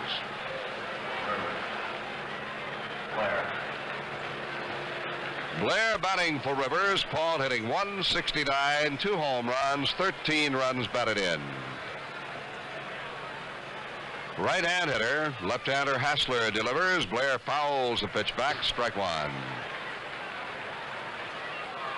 The Yankees lead 5-4, and in the bottom half of the inning, the Red Sox will have Frank Duffy, Rick Burleson, and Jerry Remy due up.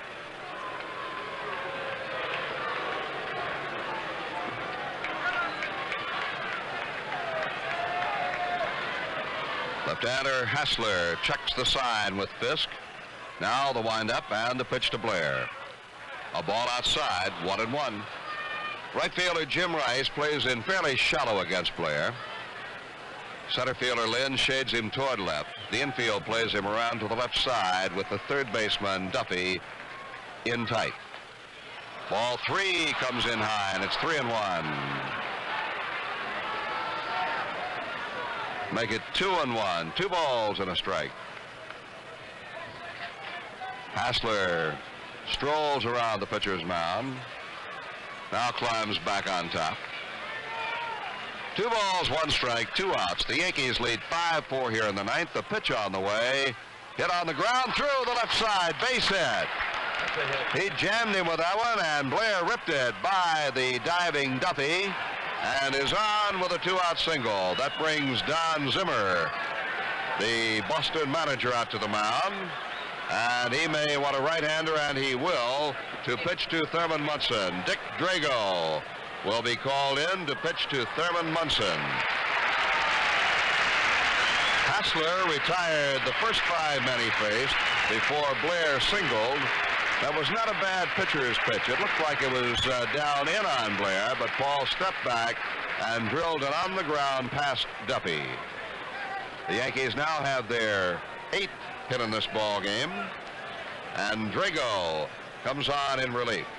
Dick Drago, over the season,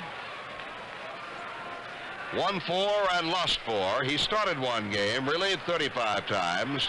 He had 7 saves and pitched to a 3.04 earned run average. Well, as Drago comes in, and we have just a moment to breathe here in the booth, let's go back and recap the scoring for you in case we don't get a chance to later. The Red Sox broke on top against Guidry in the 2nd when Carl Yastrzemski got a high pitch from Guidry and drilled it into the right field seats for his 17th home run of the year. Guidry gave up a leadoff double to George Scott in the 3rd, but left Scott stranded at 3rd base on a ground ball by Burleson and a fly ball by Remy. Guidry did not have any more trouble until the 6th inning when Burleson led off the frame with a double to left field, was sacrificed to 3rd, and came in to score on a base hit by Jim Rice. And the way Torres was pitching, the 2-0 lead looked pretty tough. But the Yankees got the 2 runs back plus 2 more in the 7th. With 1 out, Chris Chambliss whooped a single to left field. Roy White singled to center, putting Yankee runners at 1st and 2nd. Jim Spencer batted for Brian Doyle and lined out to Yastrzemski in left. And then Bucky Dent stepped in and homered into the screen in left to make it a 3-2 Yankee lead. A walk to Mickey Rivers, who stole his 2nd base of the game, and a double by Munson got another run home. The Yankees added one more in the 8th inning on a leadoff home run by Reggie Jackson, his 27th of the year. The Red Sox got 2 runs in the 8th. Jerry Remy doubled. Yastrzemski singled to drive him in. Yaz moved up on a base hit by Fisk, and Yastrzemski scored on a single by Fred Lynn. But then Gussage got Butch Hobson on a fly ball to right, and he struck out George Scott. So in the bottom half of the 9th inning, Gussage will have to face Duffy, Burleson, and Remy. Right now, Drago completing his warm-up pitches. He'll work to Thurman Munson with Paul Blair down at first base and 2 out. Munson, who stranded runners in scoring position his first 2 times up by striking out, also struck out leading off the 6th, and then doubled to drive in a run in the 7th. So Thurman is 1 for 4 with an RBI. There are 2 outs. Blair at first, Scott will hold him on. They open up the right side of the infield for Munson as Remy plays him over toward the bag at second. Rice shallow in right field, fighting off the sun, shading his eyes, throw to first, drives Blair back. The Yankees lead 5-4. Another run would be much more comfortable. The throw to first base, Blair gets back again.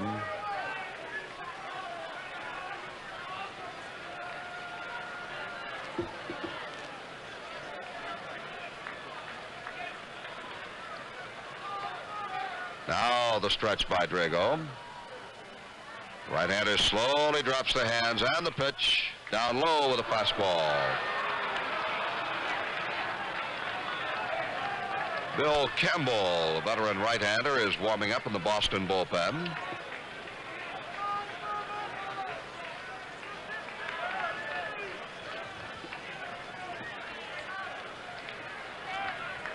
Drago ready to work. Blair leads away at first, and the pitch to Munson, low outside. 2 balls, no strikes. If the Yankees win and go to Kansas City, we'll be on the air tomorrow night at 8:15. If the Red Sox come from behind in the 9th to win it, you will have heard your last Yankee broadcast of the year. We hope to be with you tomorrow night at 8:15. The 2-0 pitch. Bouncing ball left side, past the third baseman, but Burleson, as it throws to second, Blair is called out on a force at second, and the Yankees are retired. At the end of 8 1/2, the score, the Yankees 5 and the Red Sox 4. People use our money to get the most out of life. To kids, the end of summer means going back to school. To parents, it means back-to-school expenses. Well, a loan from Household Finance could help. For things like new school clothes or tuition, come on into HFC. We'd like to help make school days a little easier. HFC, an equal opportunity lender. Come on into HFC. The day is done. Coming home. It's time to let it go. It's the moment to unwind. So just say bud. Yeah, that's right.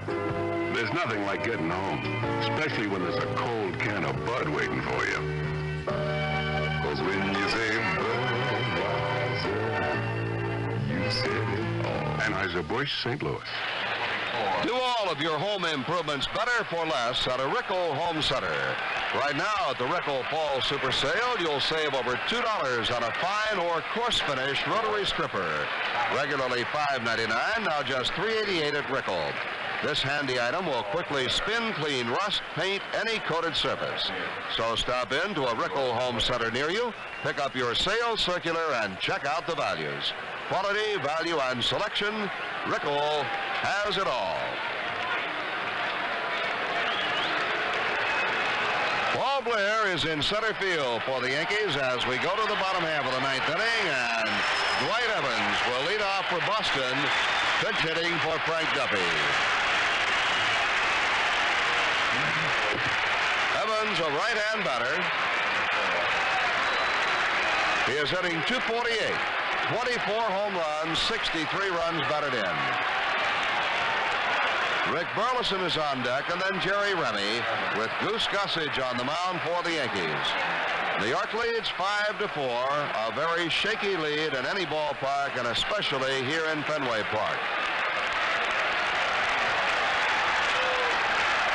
The fans are right in the ball game as Gossage winds the pitch. Down low, ball one.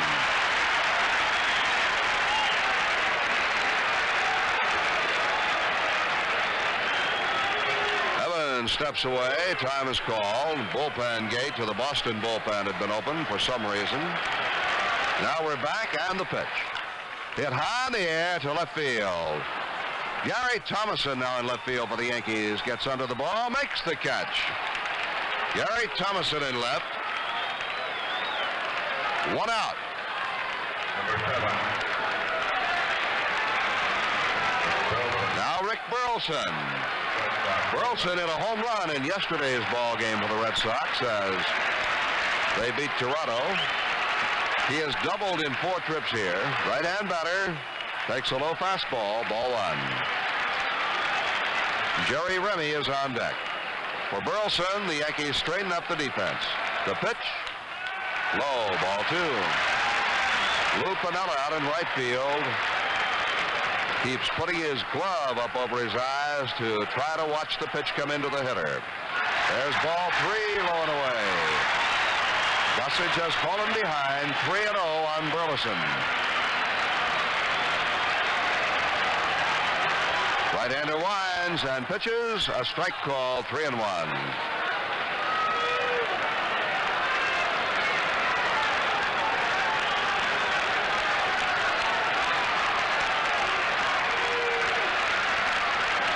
The windup. 3-1 pitch. Ball 4. The Red Sox have the tying run on base with 1 out. That is the first walk given up by Gossage. And the batter is Jerry Remy. Remy twice has flied to left. He has sacrificed and doubled. Blair in center moves over toward left field. Piniella straightens up in right. Thomason toward the corner in left. And the pitch. Hit down the left field line, foul ball. It'll be back in the seats, out of play. Nettles gave it a run, but no chance.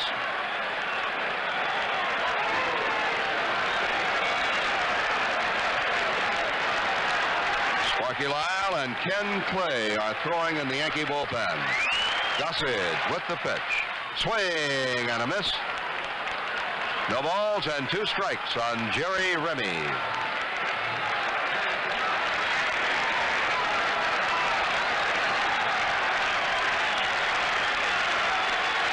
Gossage to the belt. The pitch coming. Foul back up the screen. Let's pause 5 seconds for station identification on the New York Yankee Radio Network. 67 degrees and partly cloudy at 5:29. 10-10 winds. 0-2 count on Remy. Burleson at first. The pitch. Line to right field. Now Piniella did not see the ball. He gets it on 1 hop. Throws wildly toward third. And the runner stops at second. Piniella never saw it. He was extremely lucky that at the last second he saw it and stabbed it one-handed out of bounds. Piniella, looking into the sunshine, never saw it. He put the glove up and flagged it down on 1 hop. Made a wild, strong throw back to the infield to hold the tying run to second base.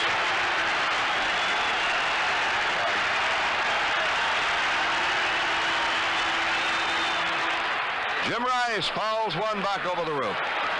If you had written a script for the Red Sox for this game, for a comeback inning, you could not have written a better one. With runners at first and second, 9th inning, and the league's leading hitter, Jim Rice, at the plate. The 0-1 pitch. Hit high in the air to deep right field. Piniella sees this one. He's under it. Makes the catch. Tagging up at second. Going to third. Burleson, no throw there. There are 2 outs as Rice flies out to Piniella in right.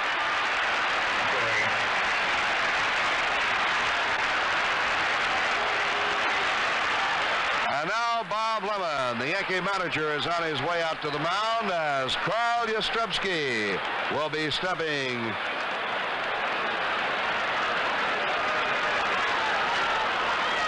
in for Boston. Yastrzemski has homered, struck out, grounded out, singled, driven in 2, and in addition to his home run, scored another one.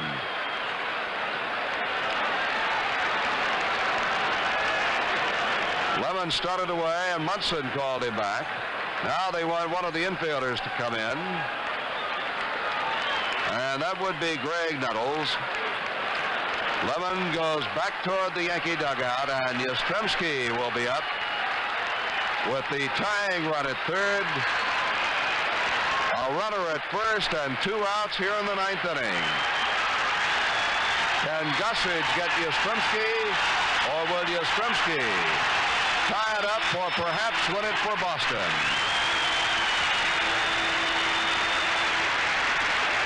Well, I guess this is what is known as drive time for our driving commuters in the New York area. If you are driving, drive carefully. And if I explode here in the booth, don't you do so on the highway.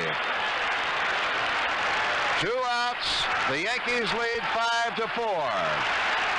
And the pitch to Yastrzemski. Low, ball 1. Burleson at third. Remy at first. 2 outs here in the bottom half of the 9th inning. Piniella deep out in right field toward the corner. Fighting the sun. Having trouble seeing. The set by Gossage. The pitch. Popped up, left side. Nettles, under it. The Yankees win it. The Yankees win it 5-4 and go to Kansas City. The Yankees win it 5-4 and will go on to Kansas City. A mob scene on the field as the Yankee bench charges out to congratulate the players. Yastrzemski popped up to Nettles, who made the catch in foul territory near third. And the Yankees have defeated the Red Sox to win the Eastern Division Championship by a final score of 5-4. The Yankees, 5 runs on 8 hits with no errors. Boston, 4 runs, 11 hits, and no errors. Ron Guidry is the winning pitcher, his 25th win of the year. Goose Gossage gets his 27th save. The loser, Mike Torres.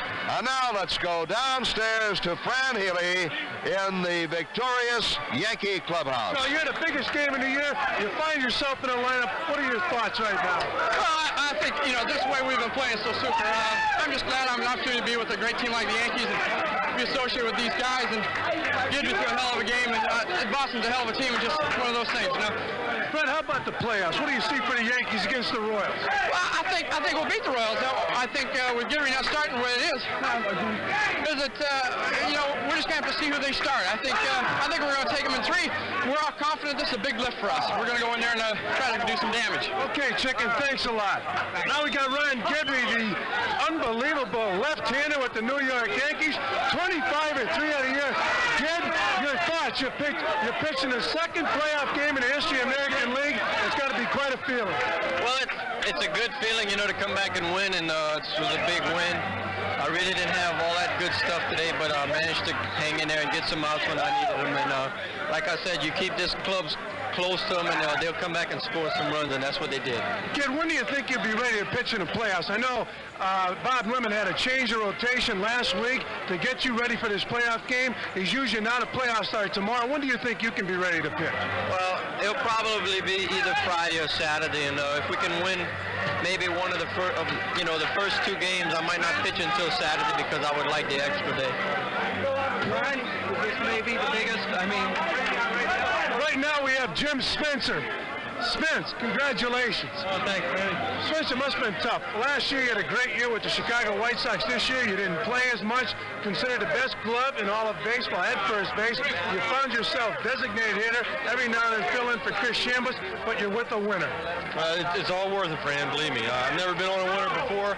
Never have, and I knew when I came here the situation was the way it was going to be, and it's worth it to be here. It really is.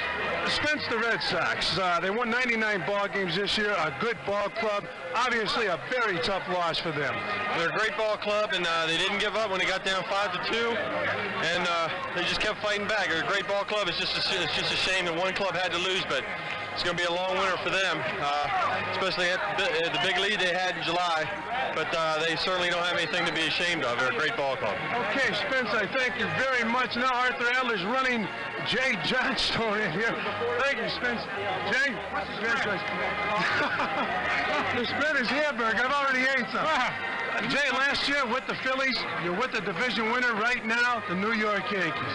Well, it's always an excitement to be on a winner, but I think more so here in New York because of all the people and all the media and press. It makes it a little bigger because everyone's heard about the Yankees and read about them in the past years, and I think just wearing the pinstripes has a lot to do with it, and the prestige it carries being a member of the Yankees. But as far as I can see, that this is far surpasses that the media and the people that we had covering the Phillies when we won.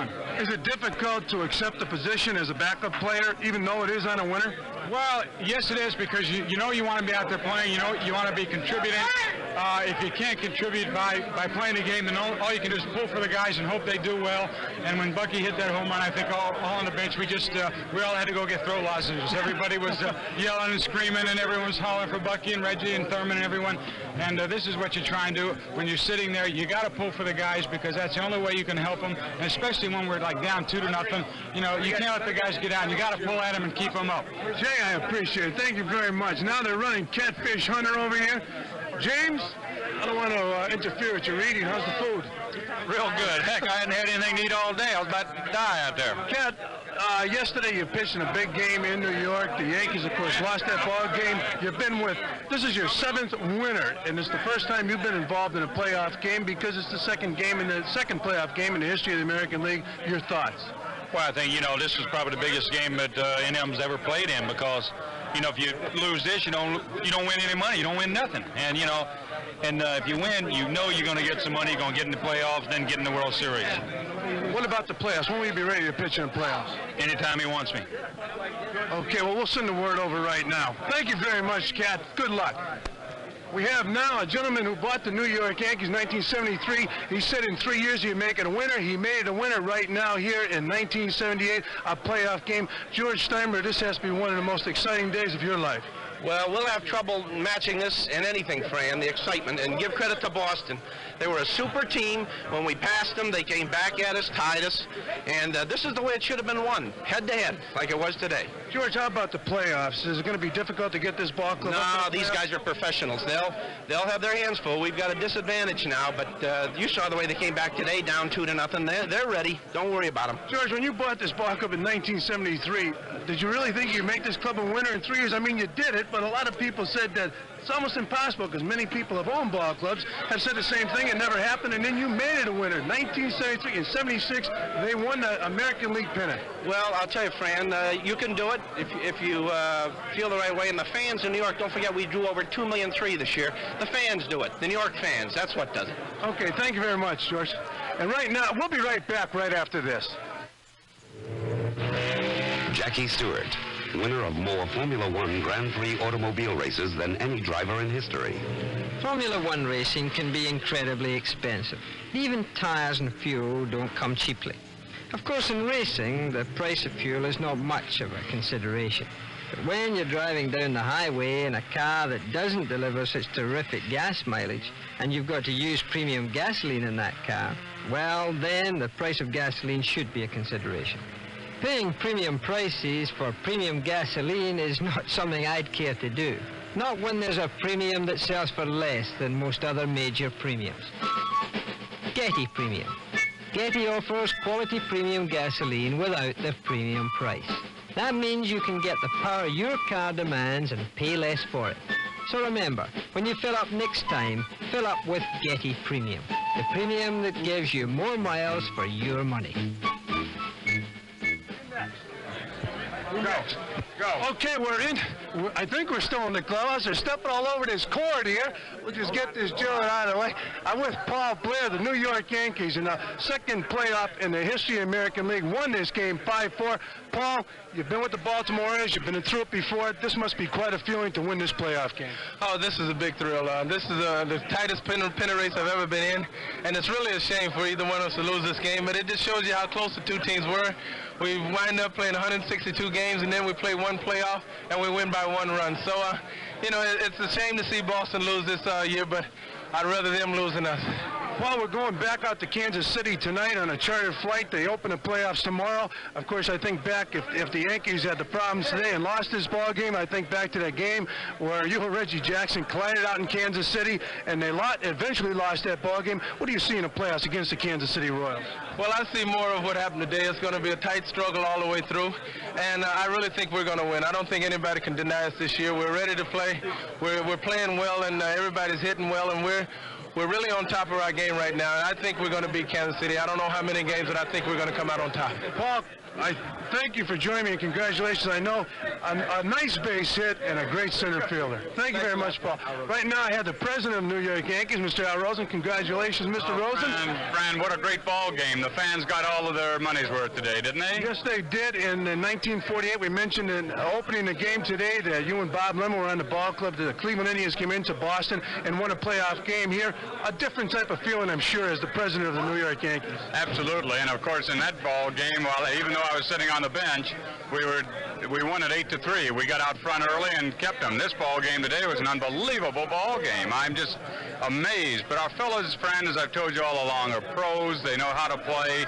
They go out and do their job, and there was never a doubt in the world once they got in front that they were going to win it. They just were great. Al, here in Boston, of course, it was mostly Boston fans. We looked down from the radio booth upstairs. We saw a contingent of New York Yankee fans, about 6 of you sitting down there near the Yankee dugout. I've got to wonder, is it a different type of feeling, say, as the president of a ball club sitting there? It must be more frustrating when your club falls behind the Boston Red Sox 2-0. Well, as a matter of fact, my stomach is so bad now, and not only that, I wrenched my back coming in here. I'm wounded. But, you know, being the president of the ball club and being a member of such a great organization is such a thrill to a fellow who has played the game like I had, and to see them go out there and do the job and know what they were doing and know they kept their cool and never let up, never lost anything, and they just kept coming at them, and well, they're just a great bunch of athletes, and it's been proven over and over again. And what can you say about all of them? And they're just great. How about the gentleman who manages the New York Yankees? You played with him with the Cleveland Indians. He took over this ball club. I'll never forget the day. It was in Kansas City. And, of course, the Yankees at one time this year were 14 games behind the Red Sox. Now they won the ball. Now they won the division, and you have a manager in Bob Lemon. Not only we have a manager, we have the manager of the year. He's done a fantastic job. He kept everything cool and calm. He's collected. He's completely unflappable, and you can see that permeate itself right down through every ball player on the club. You see Bucky Dent, who is having a tough time with the bat, walk up there in a jam and hit one in the net. I mean, you just have to realize just how intense these fellows are about their job, and having someone like a Bob Lemon to lead them and to keep them cool and calm is just great. Al Rosa, thank you very much. I concur with your opinion about Bob Lemon, manager of the year. Thank you very much. Fran, I want to tell you something. This game today was dedicated to all those great New York Yankee fans. There's nothing like them in the entire world. They're fantastic. Thank you, Al, and I'm sure they appreciate it. Right now we have Willie Randolph. Willie, congratulations. Thank you, Fran. Willie, a great year, and pulled hamstring muscle kept you online. It must have been tough today. Well, I was out there rooting for the guys. Anytime you bust your tail like I have, and like we all have all year, you know, you want to be in the big ones. But the guys were just super today, and I was there rooting for them all the way. Willie, you're a very important part of this offense. The ball clubs, I know as a catcher, you don't want to see Mickey Rivers or Willie Randolph on base. You're going out to Kansas City right now. I'm sure the Kansas City Royals very concerned with your hamstring pull. What are your chances of appearing in the playoffs? Well, hopefully I'll get a chance to play, Fran. It's a day-by-day type thing. I've been working on my therapy, so-called, and hopefully by maybe next couple days they'll be ready to play. The first 3 years, you in the major leagues, you're with a winner. Must be quite a feeling. Oh yes, it's a great feeling. I'm just fortunate. I just thank God to be here and that I have the ability to play with such great competitors, and it's just a great feeling just being here. Willie, I thank you. Once again, congratulations, Willie. And I'll be right back right after this. All right, that's the story from the Yankee clubhouse. Happy but tired group of Yankee ball players now will fly on to Kansas City. Are you looking for a really great black and white television? Well, let Magnavox show you how great black and white TV can be. Just take a look at the sleekly styled Magnavox black and white portables and handsome cabinets of modern high-impact plastic. They come in 9, 12, and 19-inch models measured diagonally. Two Magnavox black and white portables even have the advanced Videomatic electric eye, which assures you of a crisp, clear, and beautiful picture every time. Plus, other models carry their own battery pack for convenient take-anywhere television. And of course, all Magnavox black and white portables have 100% solid-state chassis for greater reliability and less power consumption. If you want a really great black and white television, see the lightweight black and white portables with the special Magnavox Touch today, only at your Magnavox dealer. Extremely happy again with the winner. You left the Chicago White Sox last year winner, again this year winner. What are your thoughts? I just think it's great. You know, for our ball club to struggle like this all year, and then to come down to the last game with two teams playing like this, and go on even right to the last out, I think it shows a lot of character in both clubs. Bucky, how about your leg? You hit the ball off the leg that you hurt in spring training. Does it still bother you? Yeah, I hit it right off the ankle, and it's a little sore right now, but nothing like a little ice and a little champagne will heal it. How about the Kansas City Royals? You're going to go out to Kansas City now. The first pitcher you'll see will be a right-hander. I'm surprised. I thought they were going to pitch a left-hander out there, but you're going to see Leonard the first ball game, Gore the second ball. Your thoughts on the Royals? Well, they're a good ball club. They've always given us a lot of trouble in Kansas City because of the carpet. You know, their speed. We're just going to have to go out and play good, solid, aggressive baseball like we've been playing, and there are no easy ones, not even one.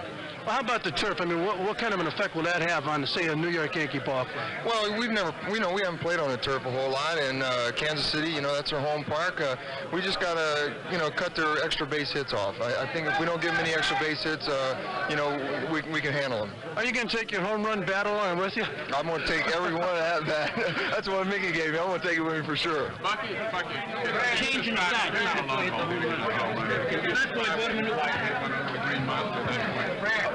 Right now, we're going to bring Chris Shambo saying, excuse me, I just have to, please don't step on the court. Watch out for the court. Don't move. Chris, where's the champagne? Chris is looking for the champagne.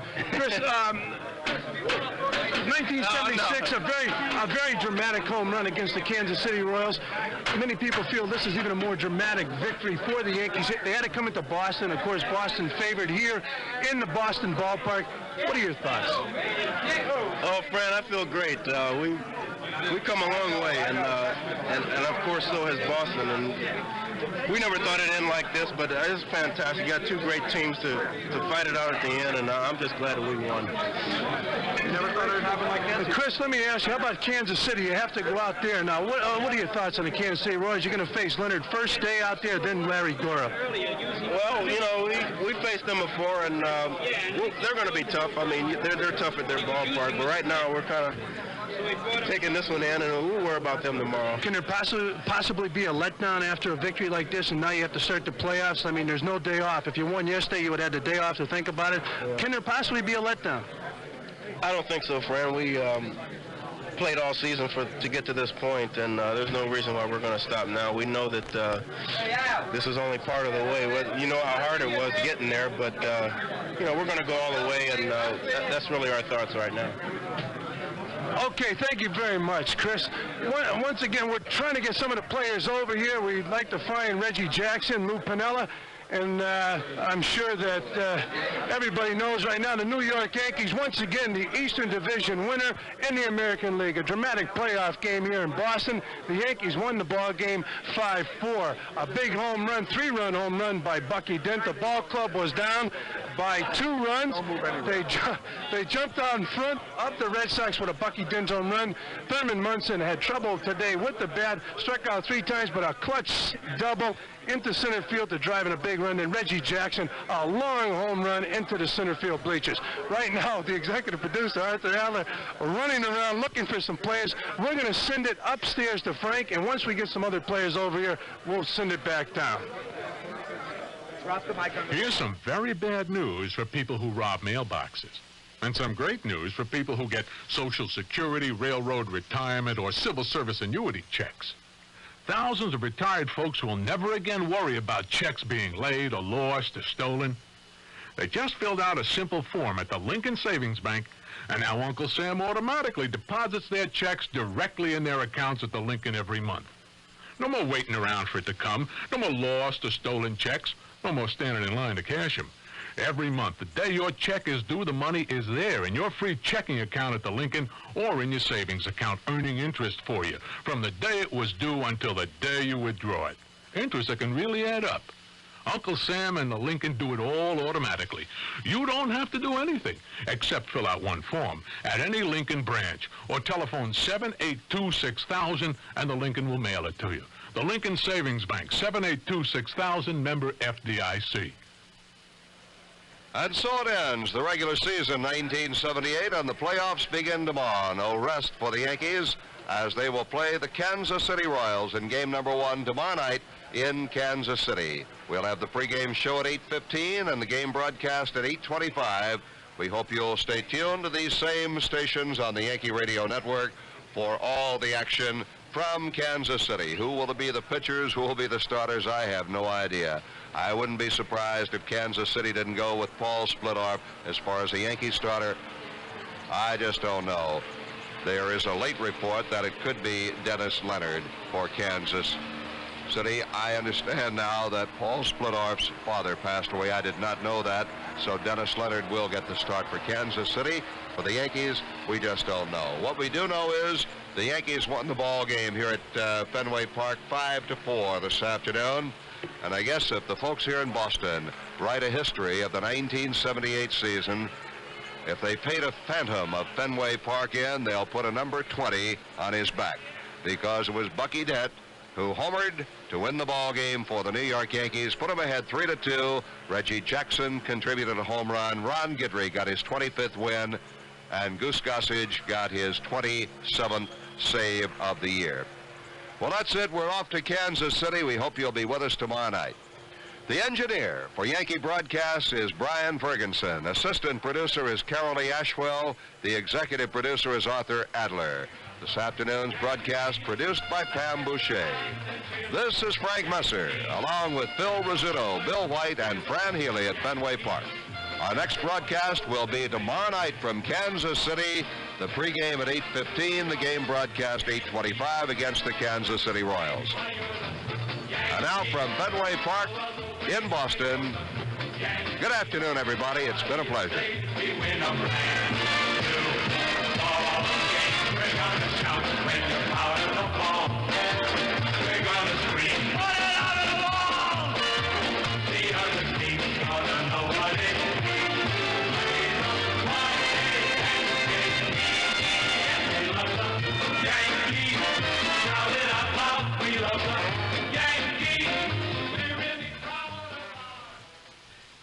The News Watch never stops. This is WINS. You give us 22 minutes, we'll give you the world. It's 67 degrees at 5:54. I'm Alan Shaw. Here's what's happening. The Yankees beat Boston 5-4. They now head for Kansas City in search of the league pennant. Cancer researchers say they have strong evidence that viruses can cause some types of deadly cancer. A naval officer continues testimony in the New Jersey spy trial of 2 UN employees in the Soviet Union. White House confirms Egypt and Israel are to begin treaty negotiations in Washington.